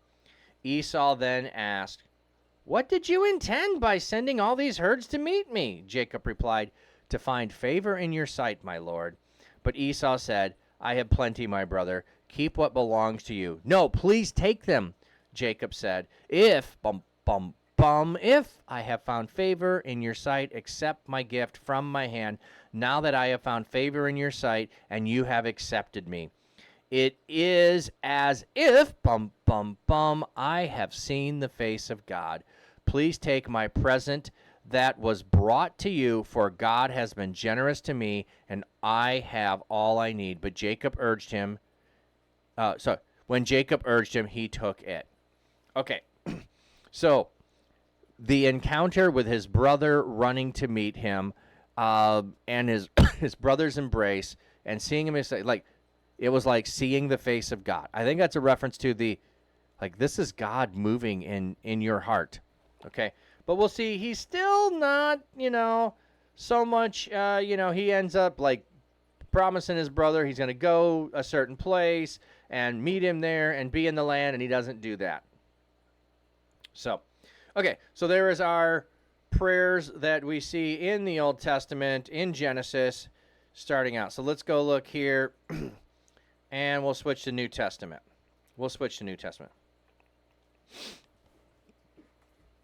Ooh, so Matthew, okay, that was just pulling that one. I'm like, it's not until the end? Okay. Oh, wow. That's an interesting thought. I hadn't realized that. This is one of my favorite passages. So we'll go to Matthew. Matthew 5. We're going to the sermon. Oh, I didn't do it here. I need to do it here. Sermon on the El Monte. Delays. Come on, open up. Come on. Bum, bum, bum. Bum, bum, bum. There we go. Finally replying. Hobo Bob. They are playing. Straight up. They're playing. Mic drop. Okay. How soon is this? Verse 44. Okay. We're not going to read the whole context here because this is the Sermon on the Mount. We got all the blessings. We got salt and light. We got fulfillment of the law. We've got anger and murder and adultery and divorce and oaths. Okay, so those are all sayings. We have the blessings, and then we have a bunch of sayings. You've heard it said, but I tell you. You've heard it said, but I tell you. We'll pick it up here in 38, because I want the previous one to flow into the one that we're going to read. You have heard it was said, an eye for an eye, and a tooth for a tooth. But I say to you, do not resist the evildoer. But whoever strikes you on the right cheek, turn the other to him as well. And if if someone wants to sue you and take your tunic, let him have your coat also. And if if anyone forces you to go 1 mile, go with him 2.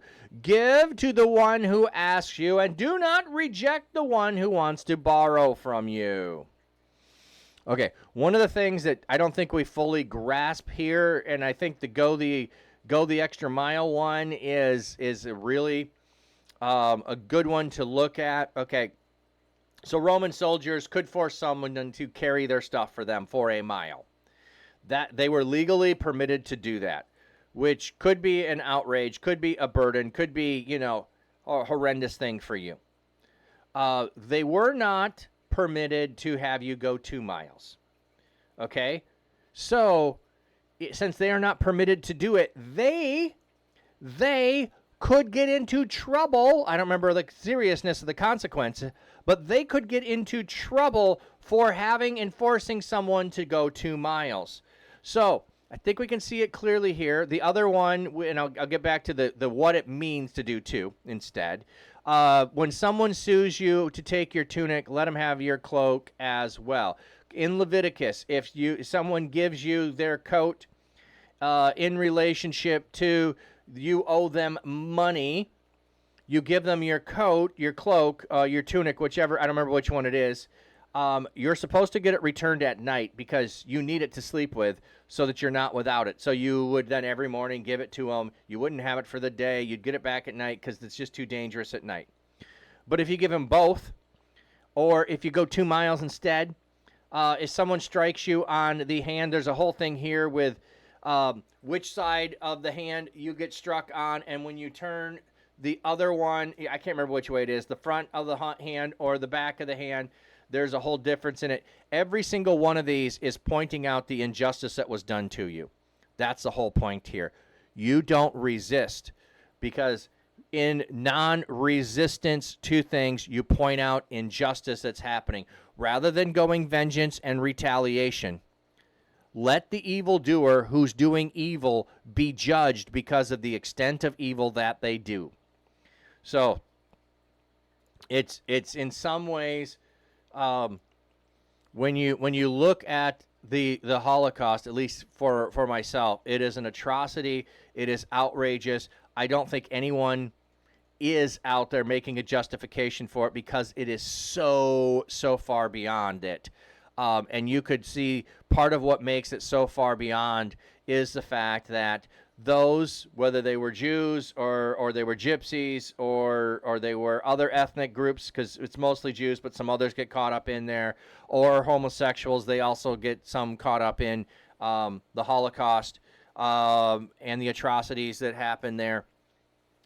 The going along and voluntarily getting in the trains and going to the death camps and walking to the showers without fighting back makes it all the more heinous on some level, and it points out the evil of it. It makes it evil.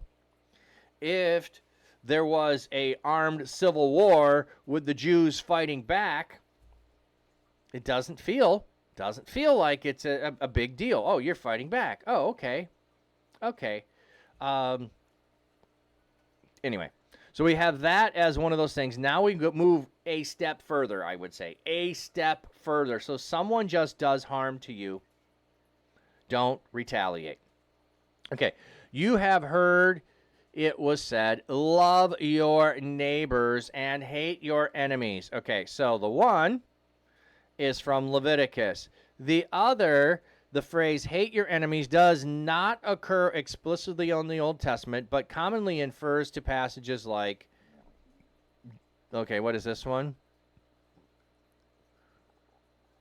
And he delivers them over to you, and you attack them and must utterly annihilate them. Make no treaty. I don't think that's enemies in that way. Then the Lord your God will put a curse on your enemies, on those who hate you and persecute them. I don't think this is hating your enemies again, but anyway. But it's those who hate you God will take care of. I hate the mob of evil men, and I do not associate with the wicked. Okay. Oh, Lord, do I not hate those who hate you and despise those who oppose you? Okay, this is God's actions. This is not man's actions. Okay, so I think this is a saying either of the common day or of maybe Rabbi had instructed this of love your enemies, love your neighbor, hate your enemies. But I say to you, so I'm gonna tell you differently. Love your enemies and pray for those who persecute you, so that you may be like your Father who is in heaven. Since he causes the rain to shine on the evil and the good, and he sends rain on the righteous and the unrighteous. For if you love those who love you, what reward do you have? Even the tax collectors do the same, don't they? And if you only greet your brothers, what more do you do? Even Gentiles do the same, don't they? So then be perfect as your heavenly Father is perfect. Okay. What is it showing there? Holy as I am holy. See, I do not equate perfect with holiness, okay? Being holy as I am holy is being set apart, being different. I don't see perfect as being that. I think perfect has a different connotation in English. So, yes, be holy as I am holy, and I'd rather explain holy or, be set apart as I am set apart. I'd rather that than perfect. I just don't. Perfect is my bias. I don't like it. Okay, so we have here. We didn't look it up in the Greek yet, so let's go look it up in the Greek. So we are in Matthew 5, verse 44. Okay.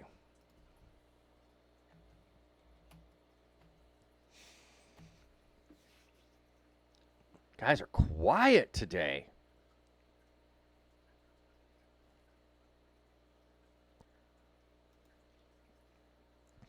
There we are. Proyo Come. Strong's G 4336. Pras Uchamai. Yeah, I actually should have looked at this one instead of this one. I was trying to look at that. Okay. It is pray, make prayer, pray for. To offer prayers, to pray. Okay, so this would just be, yeah, it's the first one. Okay. Pray for those who persecute you. Is there, you know what? There must be a different translation of this and a different one that must be Luke then, that says, pray for those that persecute you, bless and do not curse. I think is in there as well. Anyway, this is like the person who is actively engaged against you. Multitasking? Oh, no worries, Mel. I was just like, wow, since the last ad break, it's been quiet. That was all. And I'm fine with lurkers, so it wasn't a complaint. It was just an observation. So love your neighbor Okay, so he gives examples. He gives examples of loving your neighbor. Someone gives you a gift, you give them a gift back. Oh, we exhibited that at Christmas, right? We did gift exchanges. We give someone a gift, and they give us a gift back. What happens when you give a gift to someone and they don't give you a gift back? Sometimes you feel hurt by that. Like, why? They didn't bother to think about, I deserve a gift too. Or they didn't bother to think about me. They didn't have a gift for me. They weren't in. No. That's what everybody does. That's what everybody does. The Gentiles do that. Oh, and you greet people who are your brothers. Like, it's like, oh yeah, hey, I see, MJ, when he's here around town. I greet him. Yeah, I'm gonna do that. Do I greet the stranger? Well, I should. I should say hello to everybody. I should give greetings and well wishes and all that. Why should I reserve that for only people who will reciprocate it to me? Okay? Like, everybody does that level. It's such a low level. Okay? So, when you're thinking about loving your neighbor and you're thinking about, you scratch my back, I'll scratch yours. I bless you, you bless me. We're friends. I do this for you. You'll do that for me. I'll get something back. Yeah, human nature to accept reciprocation. Exactly. So Jesus calls us to something else. Though you're back. All right. Thank you, Supersonic. He calls us to pray for those who persecute you. So he takes love a step in another direction. You were on the phone? Okay. He takes it another direction. Pray for them. You are to go and intercede on behalf of your enemies. Now, Abimelech wasn't exactly an enemy of Abraham, but could have become that. Abraham feared him. He was not within the blessed group that God was creating through Abraham. But those who blessed him would be blessed. So in the end, he ends up blessing him. So he probably was blessed afterwards. We lose track of that. But anyway, pray for those who persecute you. Okay, here's what I love about this idea. I cannot honestly simultaneously be praying for you, my enemy, and going to God asking for God to bless you in some way, because to go in prayer is to go on behalf, to intercede. I cannot actively intercede with you honestly and then turn around and curse you and wish horrible things would happen to you, or say those to you, or gossip about you, or no. If I'm actively engaged in relationship with God, pleading to God on your behalf, I can't do those things. One of them is a lie. One of them is a lie. And I hope it's not the prayer. So, okay, that's the first occasion for prayer in the New Testament. And then in Matthew 6, we have Jesus talking about prayer. So let's go ahead and move on to 6. How soon is it? Oh, right away. So we'll just keep going. Be careful.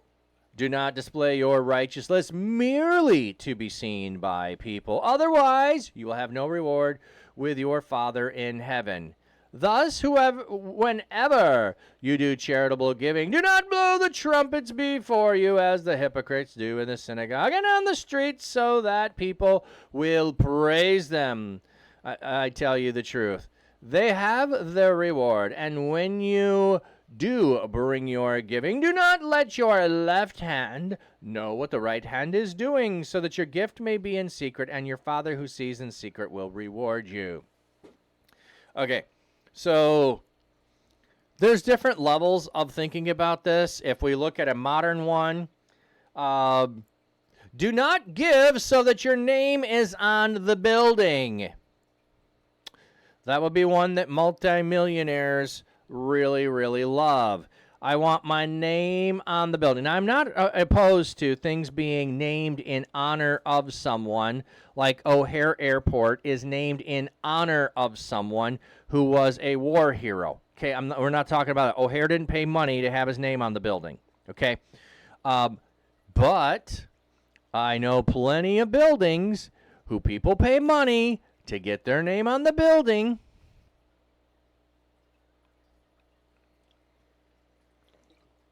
And they want people to know that they were charitable. So they give money with the caveat. Actually, this happened where I was living. A billionaire gave multi-million dollars. I want to say it was at least $100 million to a healthcare organization, hospital chain, and the like. And the catch was they were to name the healthcare facilities, the whole organization, after him. I'll give you all this money. The healthcare organization will now have my name on it. Did you really give to bless people and help them out? Okay, so that's the high level. Most of us will never do that. So how does this impact us on the low level? Well, he says when you're giving, don't bring attention to yourself. Okay? I don't think any level of giving that I've ever seen on Twitch raises that level of subs and promoting and hyping subs and hype trains. I don't think we're anywhere like that, okay? That is a lot of fun, and we're doing that together, and we're joining together in the giving. I don't think we're talking about that. So just let's start from that bottom. It's not that. But you can choose at times, if you just want to bless someone, not part of a hype train, to give that donation. Or let's just say you went into someone's stream. I don't expect this. I've never seen this happen. I'm sure it has, but I'm not everywhere on Twitch. Come in and drop 100 sub gift to somebody. If I'm doing that, I want to do that anonymous so nobody knows, so everybody's excited about it instead of people praising me. That would be one of those cases where you need to. 10 subs, oh man, that's a blessing. That's awesome. And people can do that. And 20 subs, okay, yeah, okay. That's just having fun, okay? You do 100 subs or more, yeah, do that anonymously. Also, I'm not a big fan of anything that is put your name on, like, church plaques, this donated by charitable organizations, your name, no. Anyway, those are some of the things. Is why are you giving? Why are you giving? Okay. So, if your giving is done that way, see 10 plus K bits, but rare. Okay.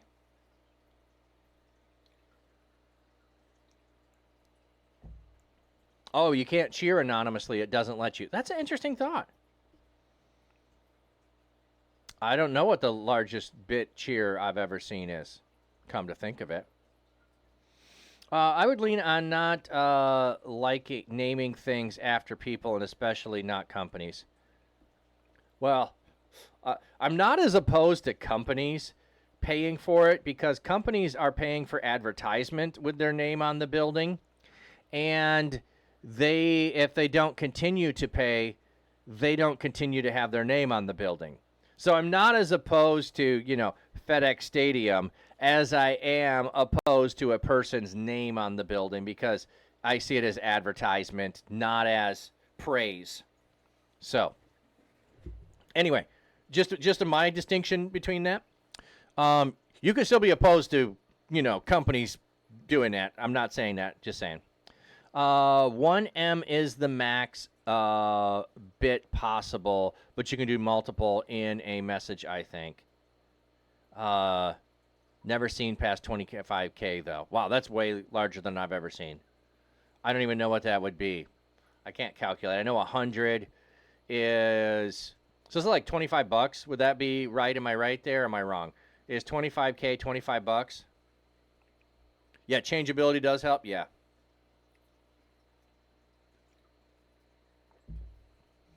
Okay. When you pray, 1M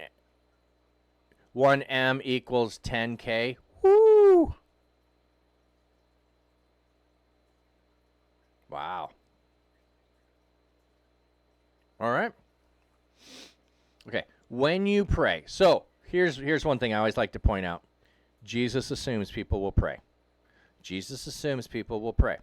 When you pray, do not be like the hypocrites, because they love to pray while standing in the synagogue and on the street corner so people can see them. So in the same way your giving can be done with motives of people watching you, your prayer can be done with motives of people watching you.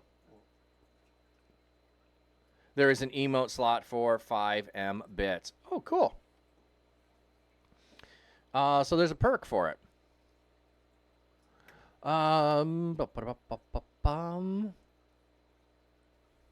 Okay, so in the synagogues and on the street corners. Okay, so if you're in, like, this would be like, and I don't know if you've ever had this person that loves to be lengthy in prayer, loves to pray, you know, at church events, and I don't want to say drones on and on, but sometimes it feels like they just, like, okay, you know, we get it.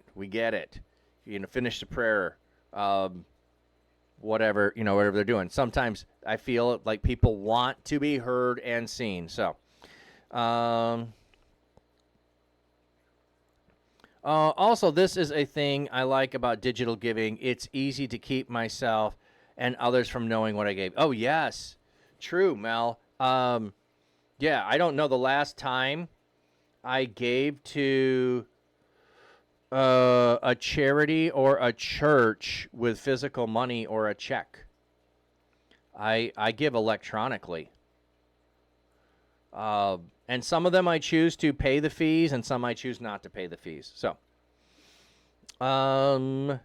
you can give a sub anonymously, but buying a sub for themselves, you can choose to not trigger the streamer's alerts. Yeah.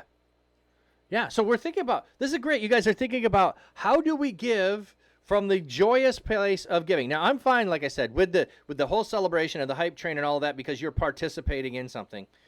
Share is how you get alert to trigger. Oh, okay. Didn't realize that. So, when you pray, don't be like the hypocrites. They love the attention of prayer. Now, again, I need to remind, most people don't think about this. We have silent prayers and those things. Silent prayer is not really a biblical idea. The power of the word was in speaking the word. Okay? Jews today will still talk about thoughts in your head are not sin. They did not leave and cross our lips. They are not sin. They do not think in the matter of silentness as being anything that is something. So in order to actually pray, your lips need to move. The only thing that people can kind of get to with the idea of a silent prayer is Hannah, who is praying, and her lips are moving, but Eli cannot hear her. I think that she's whispering in some way, or the fact that her lips are moving, she thinks the words are crossing her mouth, but she doesn't want anyone else to hear it. So, yeah, do it offline when no one's paying attention. I've done that often too, is do it offline when no one's paying attention. Yeah, it's been awkward when you like visit a church and they have the offering basket up front. Oh, actually, see, I would say when the offering basket is up front, it's less awkward. I feel awkward when it passes by me and I'm the guy going, yeah, I'm not putting anything in. I'm not putting anything in. I'm passing the plate and the people next to me watch that I put nothing in. Up front, I don't have that feeling because not everyone gets up and goes up front. So I don't quite have the same feeling of the awkwardness of the up front basket as the past basket, but that's mine. Okay. So, and on the street corners, this is a weird thing. Why would you hear and see? Culturally, people would be doing this. This would be a normal thing. But also, like, I can talk in a normal voice while I'm praying, and I'm in a crowd, and nobody's going to pay attention to me. But if I raise my voice and draw attention to myself so that everybody is fully aware that I am doing is exactly what it sounds like I am doing. And you're like, okay, buddy. Balaam, lots of people today pray all in about themselves and not with God and, he and his will. No, yeah. Aren't prayers like to get close to God? Well, that's what we're looking at. We're looking at the different places that prayer is talking about things. So we've looked at prayers are on behalf of other people to intercede on their behalf. We looked at praying for our enemies, which intercedes for them, to ask God's blessings upon them, to ask God's favor upon them, to ask for change in some ways towards them. And I think our hearts change towards our enemies when that happens, because we become like God, who is merciful, and the rains go on the just and the unjust, and he is merciful to the unjust. So I think prayer for our enemies helps us to have a heart for God. So it changes us. So in that way, it draws us close to God, exactly like you're saying, Balaam. Okay, so we've got the attention-seeking, loud prayer things. Truly I say you, they have their reward. But when you pray, go into your inner room, close the door, and pray to your Father in secret. And your Father who sees in secret will reward you. When you pray, do not babble repetitiously like the Gentiles, because they think that by their many words they will be heard. Do not be like them, for your Father knows what you need before you ask. Okay.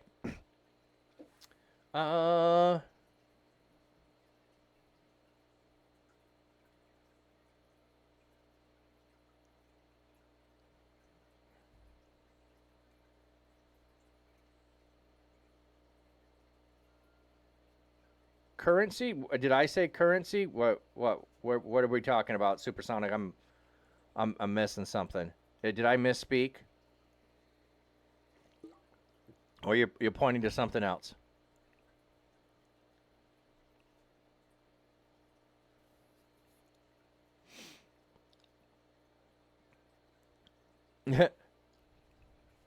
Supersonic, saved by grace, has 0 points and is ranked 1 out of 0 on the leaderboard.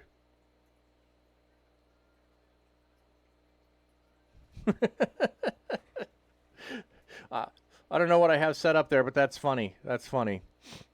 Okay.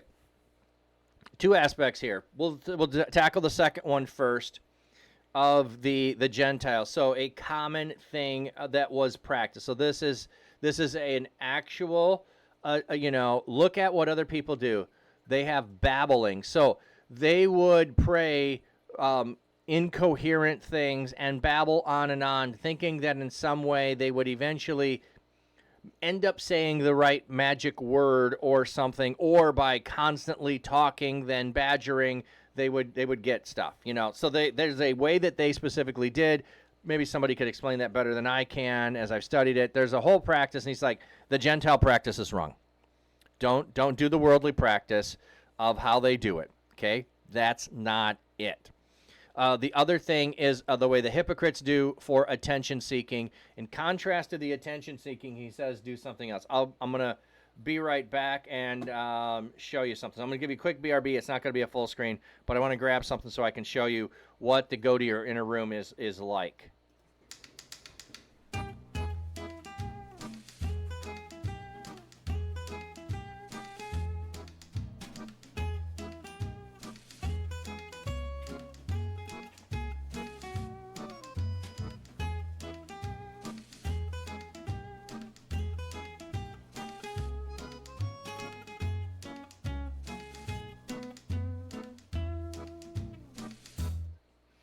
Okay, so the footnote tells us an inner room is like a room without windows. Okay, so that is the understanding of the Greek word. However, if I am Jewish and I have a prayer shawl and I take the 2 ends of the prayer shawl and I close up, now mine's not long enough to fully close, but if I close up, and this is called your inner room. Okay, I take my prayer shawl, because the prayer shawl is for when I'm doing prayer, and I close my prayer shawl up by taking the 2 corners and bringing them together. I have now gone into my inner room. If I'm doing this in public, who knows who's inside the inner room? Yeah, I know you guys can see that it's me because I don't have a long enough towel to show you this, but I think that's what's being talked about here. Jesus is saying, when you're in the public sphere, don't draw attention to yourself. Utilize what you have so that it's just between you and your Heavenly Father. That's what I think is going on there. I've learned that from a few other people that's what that is. This is not like over here. If I zoom out, there's a closet there. There's no windows. It's not going inside a prayer closet. I think this is a cultural misunderstanding that we didn't understand, that what an inner room was taking your prayer shawl and doing it privately. Because here's the other thing. Daniel doesn't do this. Daniel goes and opens the window and he faces Jerusalem and he prays. So a prayer closet is in direct contrast to Daniel's prayer and Daniel's praying. Daniel's not praying to draw attention to himself. Daniel is praying towards Jerusalem. He has a place in his house where he goes, and it's by the window. And then he does pray so that people know, and then he gets in trouble for it. So it's the opposite reason. He is praying to earnestly prayer. So anyway, I think this is situational. This is not a pattern that you have to go into a prayer room and to do that. The other thing is okay, here's where we could do this. In a restaurant, I usually pray before meals, and I might, and I don't do this every time, ask the waitress or the waiter if they have any prayer concerns, because we're going to pray before our meal. And so we just like to pray for you if you have anything. I might do that. But you know what I'm not doing? I'm not praying loud enough to disturb the people at the other booths, to let them know that I am righteous and praying and they are sinners. They ate food without prayer. I'm not doing that. Okay? So this also doesn't mean, well, when you go to a restaurant, you can't pray out loud. You have to pray silently. And it also depends. Depends on the restaurant, depends on where I am, depends on who I'm with, whether we all pray together or whether we pray silently. If it's my wife and I, it's probably out loud. If it's with a group of 8 or more, if we don't have a private room, it's probably silently. Mel, and maybe really where our heart is when we do stuff in public, like to glorify ourselves or to glorify God. Sorry, I just saw a bird outside my window. And encourage others. Yeah. And you know what? Even when you pray silently, like if you just bow your head, fold your hands to pray, you can encourage other people. That can be an encouragement to other people that, oh, yeah, I should pray before my meal. And it's very subtle. So anyway, that's what I think is going on here. It's about the posture of your heart when you're doing this and how you're doing it. So he's going to teach us then how to pray. Now, what a lot of people think in some ways is Jesus invented this prayer. What some things I've looked at talk about is, hey, the mountain dude, how you doing? I haven't seen you this year. Hope all is well, friend. Hope all is well. So the lost my train of thought. Oh, the prayer that Jesus prays here is common to like this, like Jesus is going to tell you, pray in this way. He might be arranging this prayer in a slightly different order. He's highlighting elements, but what he's doing is he's taking common things that people already know. It's in some way already telling the disciples, you already know what to pray. You already know. You're helping out in Cali at the moment. So I wondered, I was going to ask you about that. Dude, praying for you specifically, man. Hey, oh, yeah. Good one, Balaam. Keep watch and pray that you may not come into temptation. The spirit is willing, but the flesh is weak. Yeah, so keeping in relationship with God for strength. Okay, so let's get to the Lord's Prayer here a minute. Our Father in heaven, hallowed be, your name be honored. I'm used to saying it in a different version. May your kingdom come, may your will be done on earth as is in heaven. Give us today our daily bread, and forgive us our debts as we ourselves have forgiven our debtors. And do not lead us into temptation, but deliver us from the evil one. For if, if you forgive others their sin, your heavenly Father will also forgive you. But if, you do not forgive others, your Father will not forgive you your sins. You haven't slept in what feels like 2 days. Oh, man. I bet you are just rushing from one location to the next, and back as soon as you're awake. Oh, by the way, let's do this a minute, and I'll come back to that. Let's do this a minute. Bum. So we are passing the cap. Come on, open up. Oh, I'll go to this one first then. We are passing the cap for Mel's cousin. Yeah. Quit giving me notifications. We're passing the cap for Mel's cousin. So Mel's cousin is an artist who has lost everything in the fire. And so would love to have you be able to help, if you're able to help, and be praying for Liz and her family. I pulled up some art that she has. I'm not going to scroll through because she does do some human body and whatnot. I just wanted to give you an example of some of her art that you can see here. And let me see, I had a different one here. You can see part of the studio there and some art that she's done. Pretty talented, stylistic in nature. The way that she does it is pretty unique and lovely. So if you are able to help in some way pass the cap, we bless others as we've been blessed. And so you can help Mel's cousin out. Well, we'll be doing pass a cap for her at this time. So the link is there. You can go over to Coffee, pass the cap.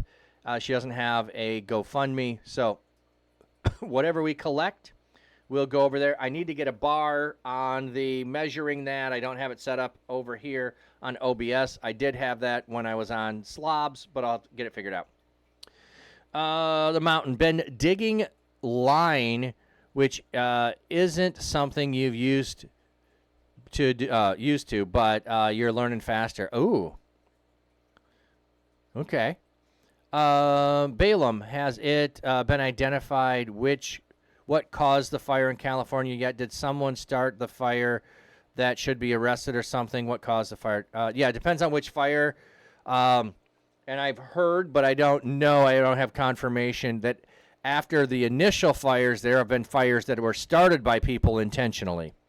And one of them, there was some video of where the fire possibly started, so they will be able to investigate and come to a cause, but I don't know at this time.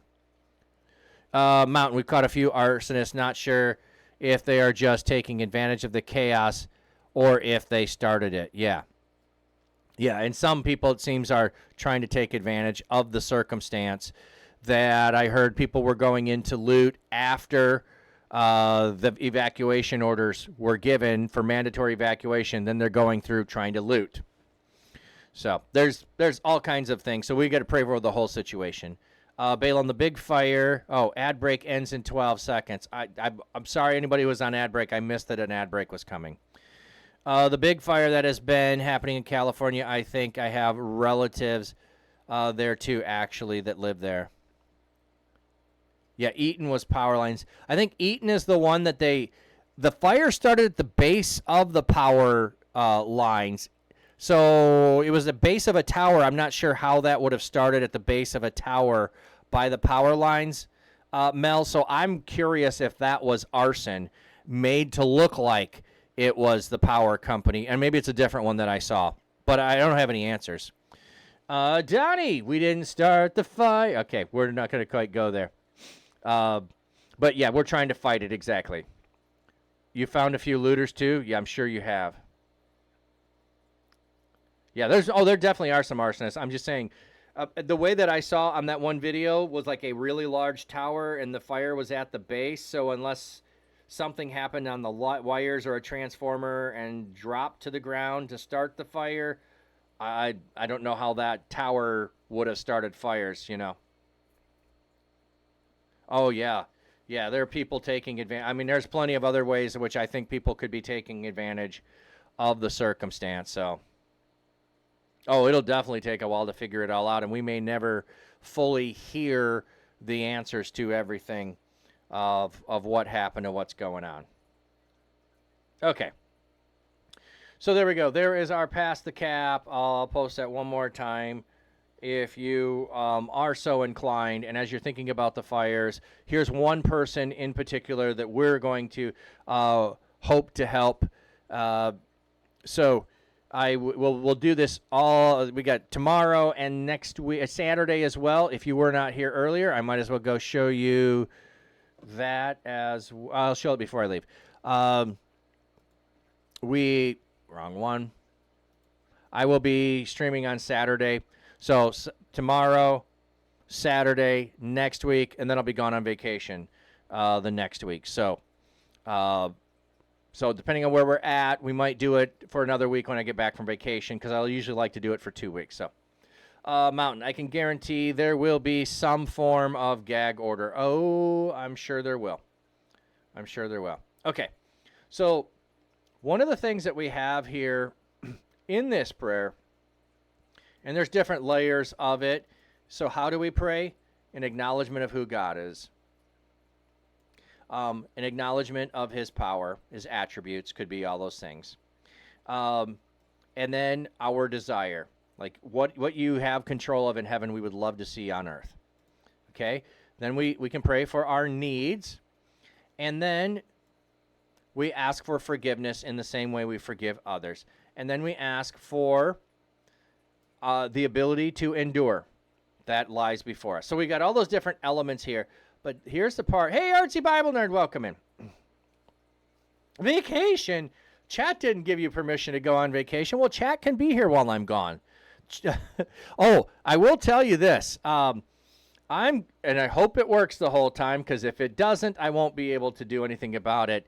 My alt channel, the Fish Cam, will be up the whole time while I'm on vacation. So that's going to be like the longest stream that channel's ever done. Will be an ongoing stream over there that you can go and check out. So I may, depending on if I have access, which I probably won't, may go over there and post things, or I'll post things in Discord.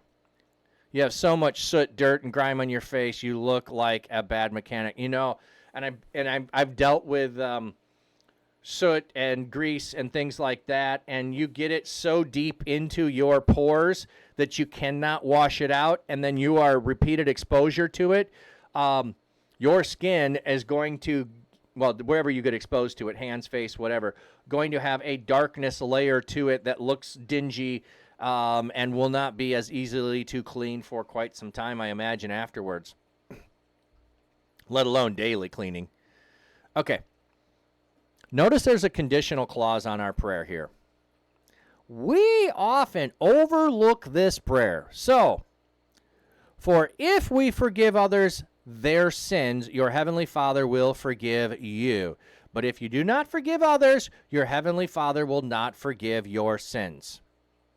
So, if I am holding your sin against you, if I am rubbing your face in it, if I am never letting you get over it, I am putting a barrier between myself and God to have my sins forgiven.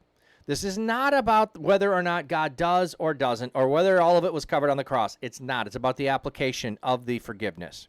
Okay? So Jesus' sin can be applicable, intervene on behalf of every sin that we commit. We still need to confess our sins. We still need to forgive other people's sins. We can't treat them like enemies, which we learned earlier, and pray for them, which we learned earlier, and then not forgive them. They can't go and they can't coexist. Donnie, actually, the bad mechanic is the clean one. The good mechanic is the one who's really dirty. Which shows how tired I am. Okay. So there is there one more maybe we could look at quick? We got Matthew here.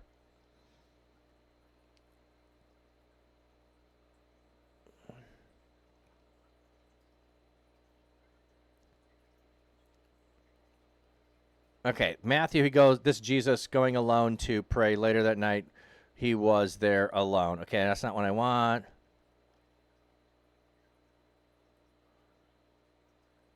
people brought children to Jesus for him to place his hands on them and pray for them. So here we have, that's one thing we didn't look at.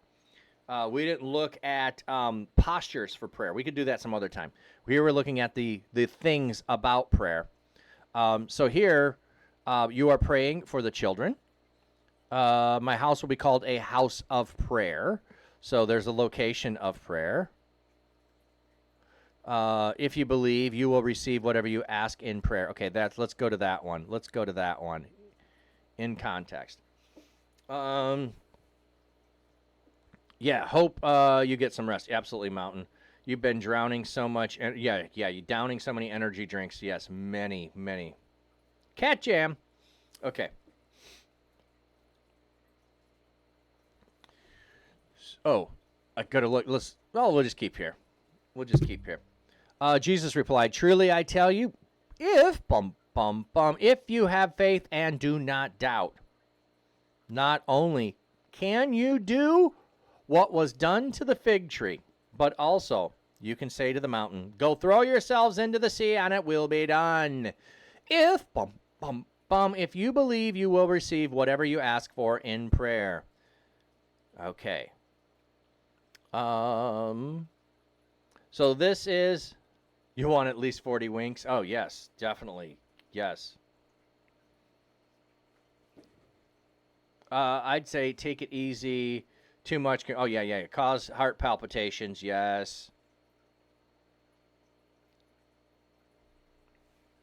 Oh, you're back. Cleaning quickly can be hazardous for your power chair. Yes, we don't want anything happening to your power chair.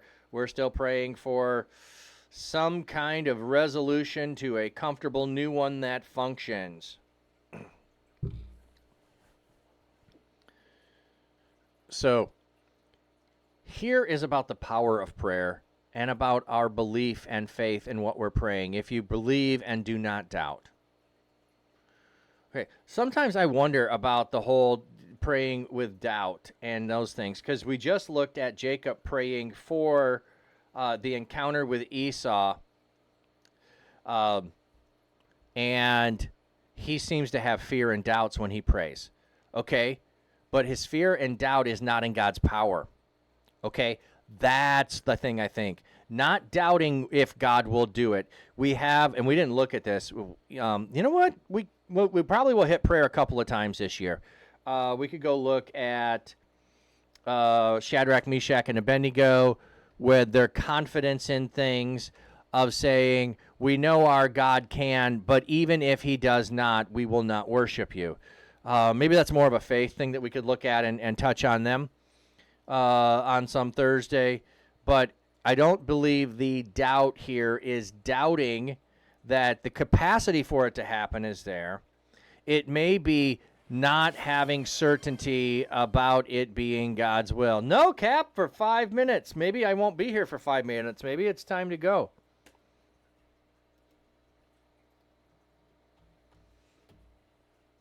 There we go. The timer has started. So those who have SiriBot has, you can do a timer with SiriBot.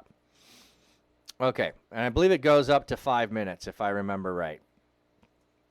So exclamation point, the number, and then the M behind it. Ooh, when this gets done, I'll try it with an H. I never thought, can it do an hour? We'll see. Okay, so I think this is about the effective power of prayer and your understanding that it can happen. So, oh, wow, that's a cool emote with all of those hearts going up, or the release from the,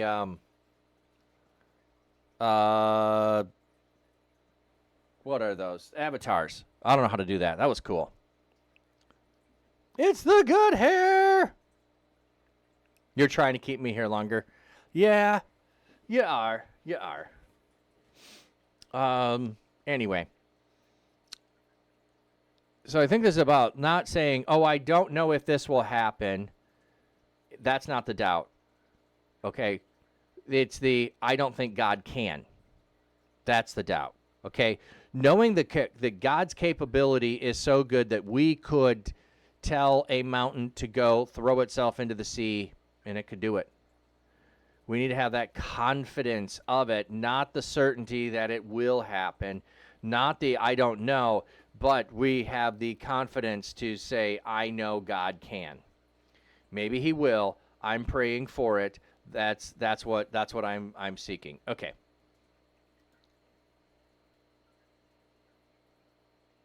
He's going, not next week. It's not next week. I'll be here next week. It's the week after.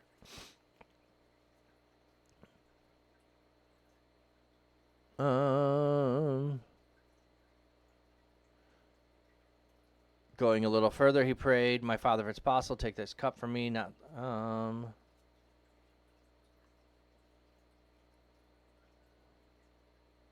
Okay, here's where I want to go. We're going to go in context on this one.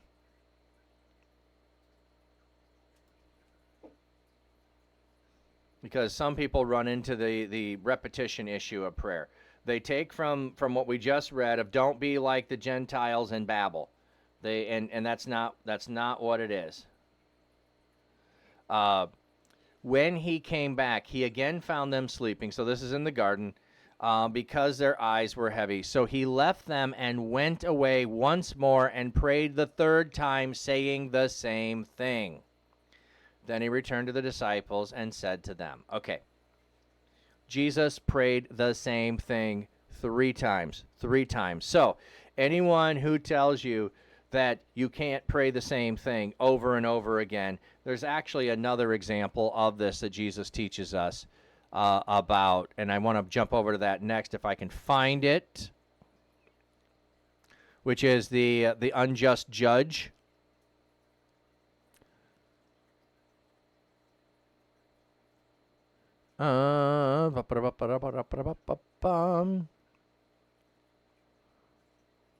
Okay, Gethsemane. I don't know which one it is. Okay, so let me look this. Unjust judge. I'll look up that way.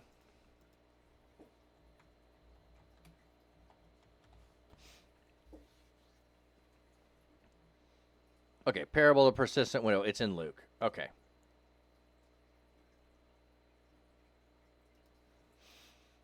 Yeah, the persistent widow. I tend to call it the unjust judge, not the persistent widow, but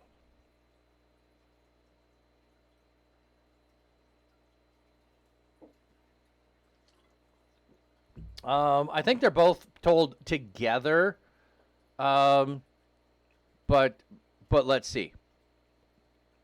Then Jesus told his disciples a parable to show that they should always pray and never give up. Okay, I love Luke does this. Here's what you are to do. Always pray, never give up.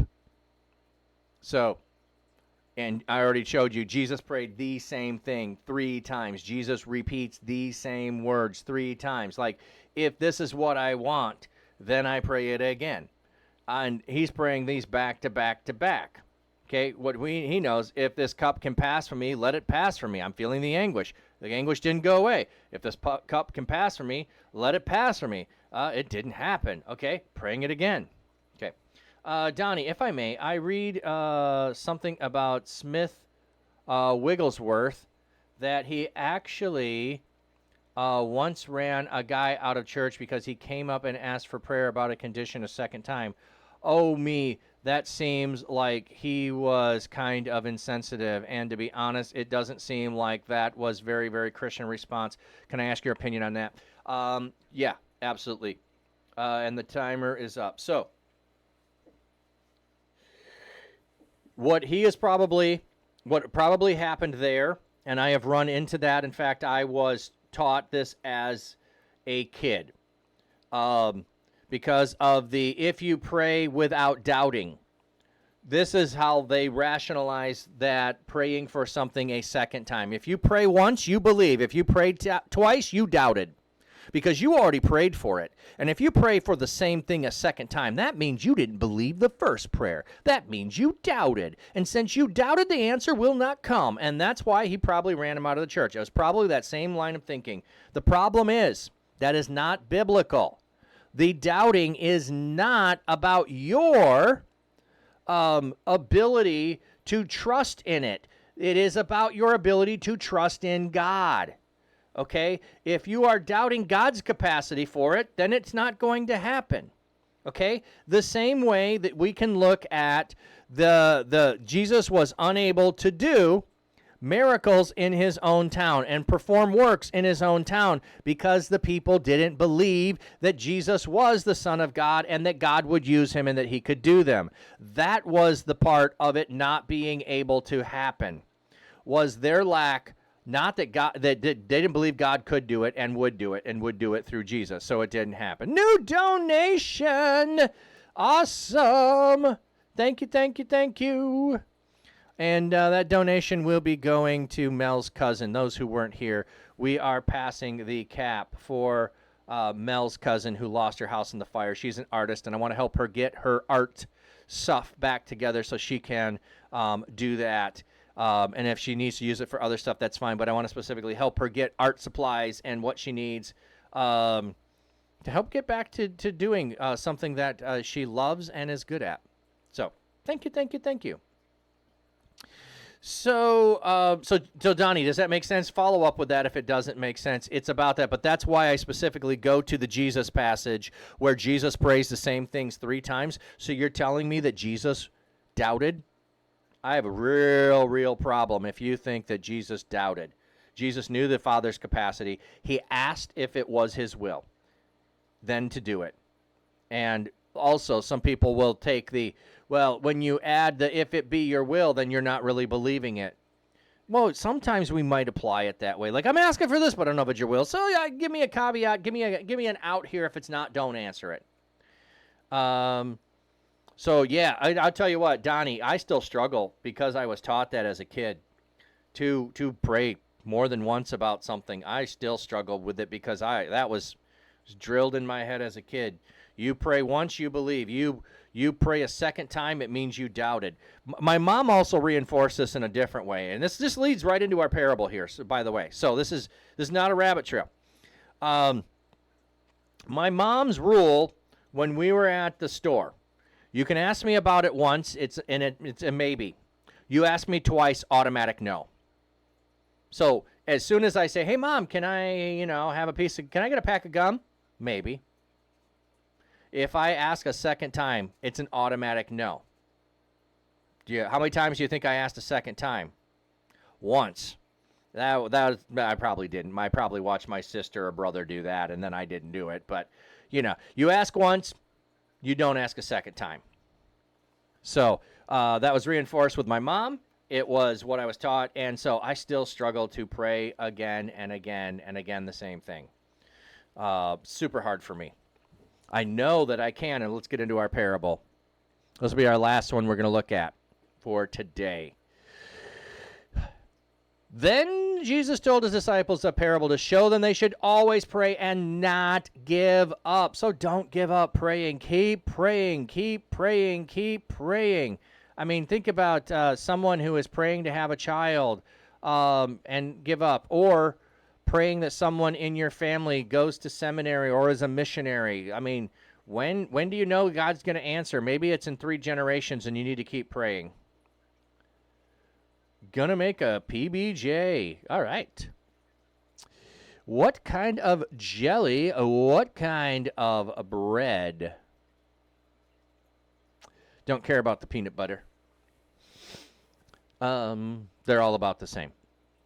He said, in a certain town there was a judge who neither feared God nor cared what people thought. Okay, so the 2 things that could motivate this judge to act is fear of God could cause him to act justly, and what people think could cause him to sway his opinion one way or another. He doesn't care about any of those things.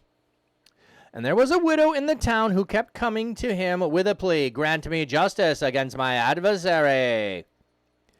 For some time he refused, but he finally said to himself, even though I do not fear God or care what people think, yet because this widow keeps bothering me, I will see that she gets justice so that she won't eventually come and attack me. Like, she is getting so fed up with this, it's going to escalate. I'm putting myself in danger by not giving her justice. I'll give her justice. I don't care what people think. I don't care about God. I'm just got to get this over with. They are not the same. What are you talking about?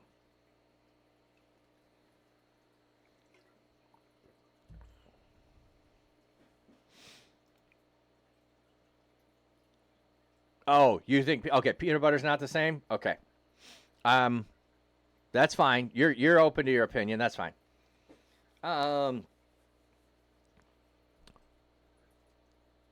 And the Lord said, "Listen to what the unjust judge says. And will not God bring about justice for his chosen one who cries out to him day and night?" So if you are one of God's own chosen, crying out day and night, God, is a God of mercy and compassion. Isn't he going to be better off than this judge? He will keep putting them off. I tell you, he will see they get justice, and quickly. However, when the Son of Man comes, will he find faith on the earth? So, do we have faith that if we persist, God will hear us? Think about the Israelites in Egypt for 400 years slavery, constantly crying out to God. Now, I know it's not 400 years of slavery. They're in Egypt 400 years. They are in slavery. Is God not going to hear? Is God not going to hear our cry to him? His chosen ones, plural here. So we're crying out together when we're doing things. Okay. Balaam. The Hollywood mocked God 5 days before the fire started. You think that's coincidence? They didn't mock God in the Bible, I think, but they mocked God, creator of universe. They said, I don't know anymore. Balaam, I'm not inclined to view events in the world in that that kind of direct action kind of action. Not that God couldn't, but the fires that are ongoing and that are spreading and the harm that's done, I don't look at it that way. And also, how is this impacting Hollywood? If instead a studio in Hollywood where something like the director, the owner, or somebody from that studio, I don't know, let's just take Warner Brothers, for instance. If Warner Brothers Studios came out and was mocking God, and then the Warner Brothers tower fell over, now I'm inclined to think that that's a direct act of God against them. When there are fires in a fire-prone region that get out of control in a drought, I'm not just pointing the finger and saying God is bringing justice there. I also think it is wrong for us to make assumptions that any natural disaster is automatically God's punishment upon people. I hear that, and it's making assumptions. If we don't have divine revelation about it, we should not be making any direct pleas or pointing to or observational thinking of that. So, Sunshine, hey, welcome back. I'm watching. You're back. It is Welch's Grape Jelly on Smit Old Time Premium Honey Wheat Bread. Ooh, that bread sounds good. I'm not a fan of grape jelly. I don't do a lot of jelly, but when I was doing alternative ed and we fed kids breakfast every day, which was toast with peanut butter and jelly, we usually got the Welch's Grape. We usually got the Welch's Grape. So, Donnie, saw on Facebook there was a group called Smith, Wigglesworth, and Other Generals of God. Then I looked that up, and I was thinking, that doesn't seem like something a general of God would do. May take a kind of idea of what Jesus said. You perverse generation, will you not believe unless you see signs and wonders? Ooh, yeah. I'd hate to be one to blaspheme the Holy Spirit here, but it seems like signs and wonders are attributed to a lot of their Word of Faith movement preachers. The other danger that a lot of that creates is true believers and second-class believers. So unless you do these things, unless you have these things, unless these things happen for you, you are not a true believer. You end up with like second-class, those kinds of things. Yeah, maybe not since the wildfires kind of normal to happen, I think. Yeah, that's kind of like, blaming, and I hear this like when hurricanes happen too, that people are blaming sinfulness on the reason that they hit certain places, like when Katrina hit New Orleans. See, it's all of that Mardi Gras stuff, and God's finally judging them for Mardi Gras. That seems like a horrible thing. In fact, if we want to go to the sons of thunder asking Jesus, should we call down thunder and lightning on those over there who were casting out people in your name, but they weren't fully of us and they aren't among us, and should we do that? And Jesus like, no, we should not do that. Of course, there it's people doing good, but I still think the same thing. Loving your enemies is not calling on condemnation on them. Donnie, but the Word of Faith movement is kind of hand-in-hand companion with prosperity gospel as well. It can be in places, but there are also Word of Faith movement that are not prosperity. They are going to be more Pentecostal and not necessarily prosperity gospel. So, exactly, Mel. The Hollywood sign survived, so if it was an attack on Hollywood, you'd think the sign would be impacted. Can tea go bad? Because I found a Bigelow tea bag, and I want that Earl Grey. Yes, tea can go stale. Tea can go stale. Tea can also mold. So I don't, like, if you buy Lipton, you have a box, and then there are unsealed packages of tea in there. Those are going to be the ones that can go bad the soonest. If it's an individually sealed tea bag, probably still fresh. They will stay fresh a long time. So that's how I would judge that or not. But Mel, and churches and innocent people were affected. Yeah, you drink old tea all the time. I try not to. I drink my fresh tea. Sunshine, I've wondered that about our flood too. It sure woke up people and filled churches. There's a difference, Sunshine, which is a great thing is, it may be weaker on the tea, yeah.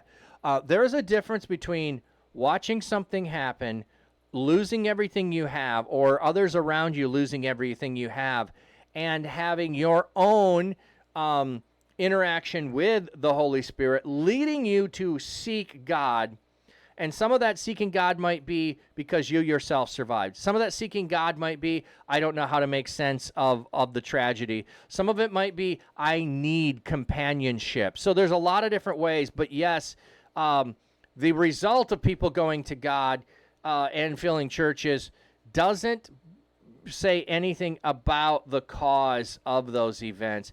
It's just what people do in response to an event that is hopefully drawing them closer to God, because the Spirit moves in and among people.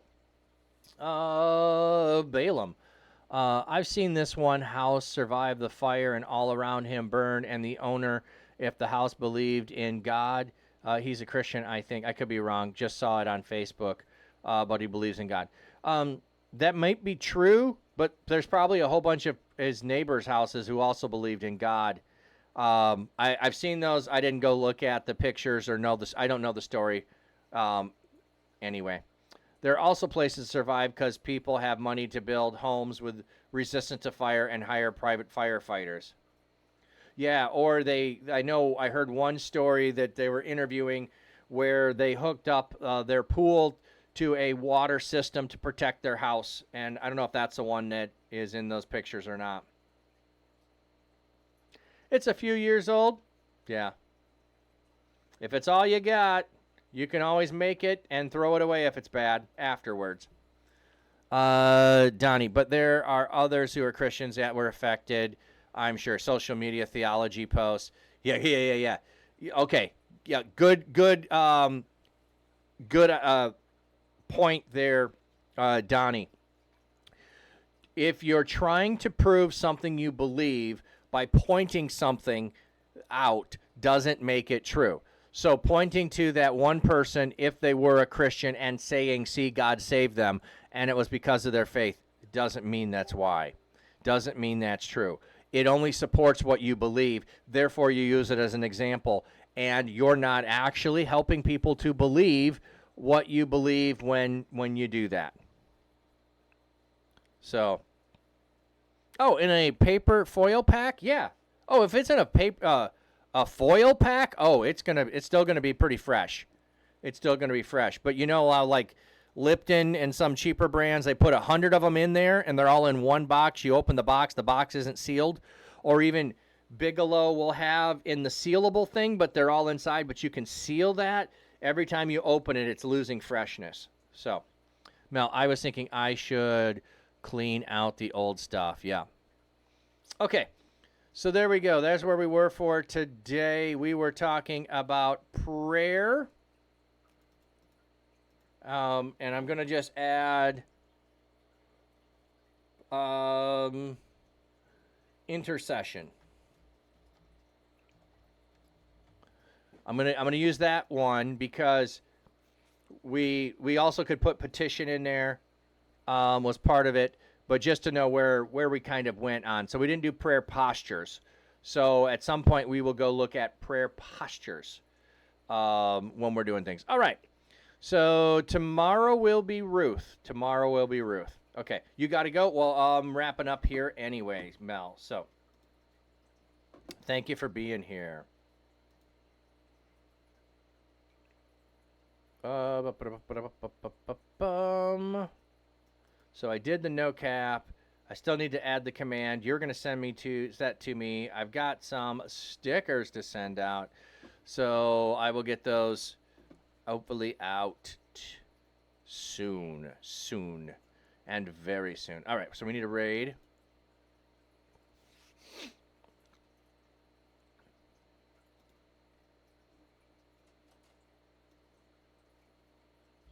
Yeah, that's a fallacy called confirmation bias. Yeah, thank you, Donnie. Only looking at studies and evidence that confirms your thesis is extremely common in about every field. Yeah.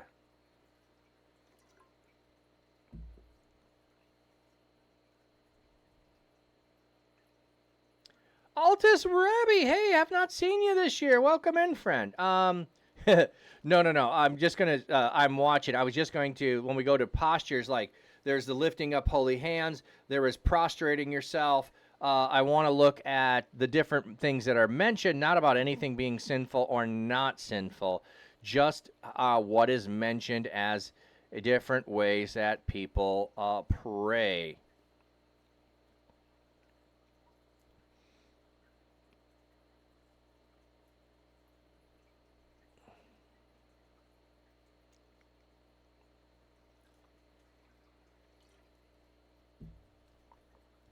I hate when it skips on me. I'm like scrolling through and all of a sudden it skips back to the top. I don't know why it does that. Okay.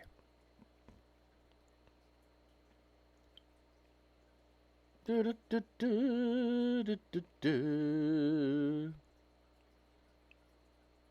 right. I don't think I've gone there in a while.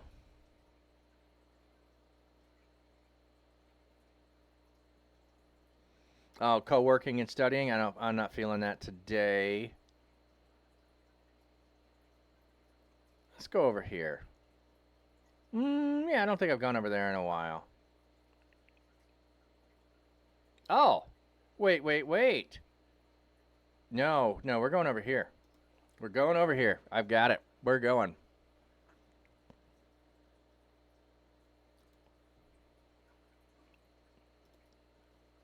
Okay. Yeah, it's been a minute. Working on building a commentary on the Gospels with some rabbis and folks. Ooh, that's fun. Been 40 weeks in, and we are only about halfway through Matthew 3. Oh, my goodness. Another donation. Thank you, thank you, thank you. Much love. Those who do not know, who did not, were not here earlier, we're passing the cap for Mel's cousin who lost her home in the LA fire. She's an artist, and we are helping to raise support to help her get supplies. So let me get your blessing, and let's get out of here. May God's seeking comfort find you. May his loving arms bind you. May his might protect you. May his wisdom direct you. May the joyous love of Jesus Christ be with you and all those you know, both now and forevermore. Amen. Amen. Thank you, thank you, thank you, everyone, for the lovely stream, for the conversation, spending time looking at prayer. We didn't conclude everything, so we'll probably do that again later this year.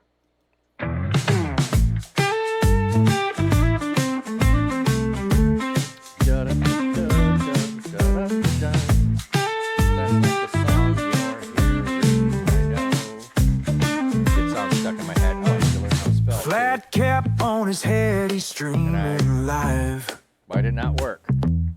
Command's not Reading working. from the book, the word's so alive.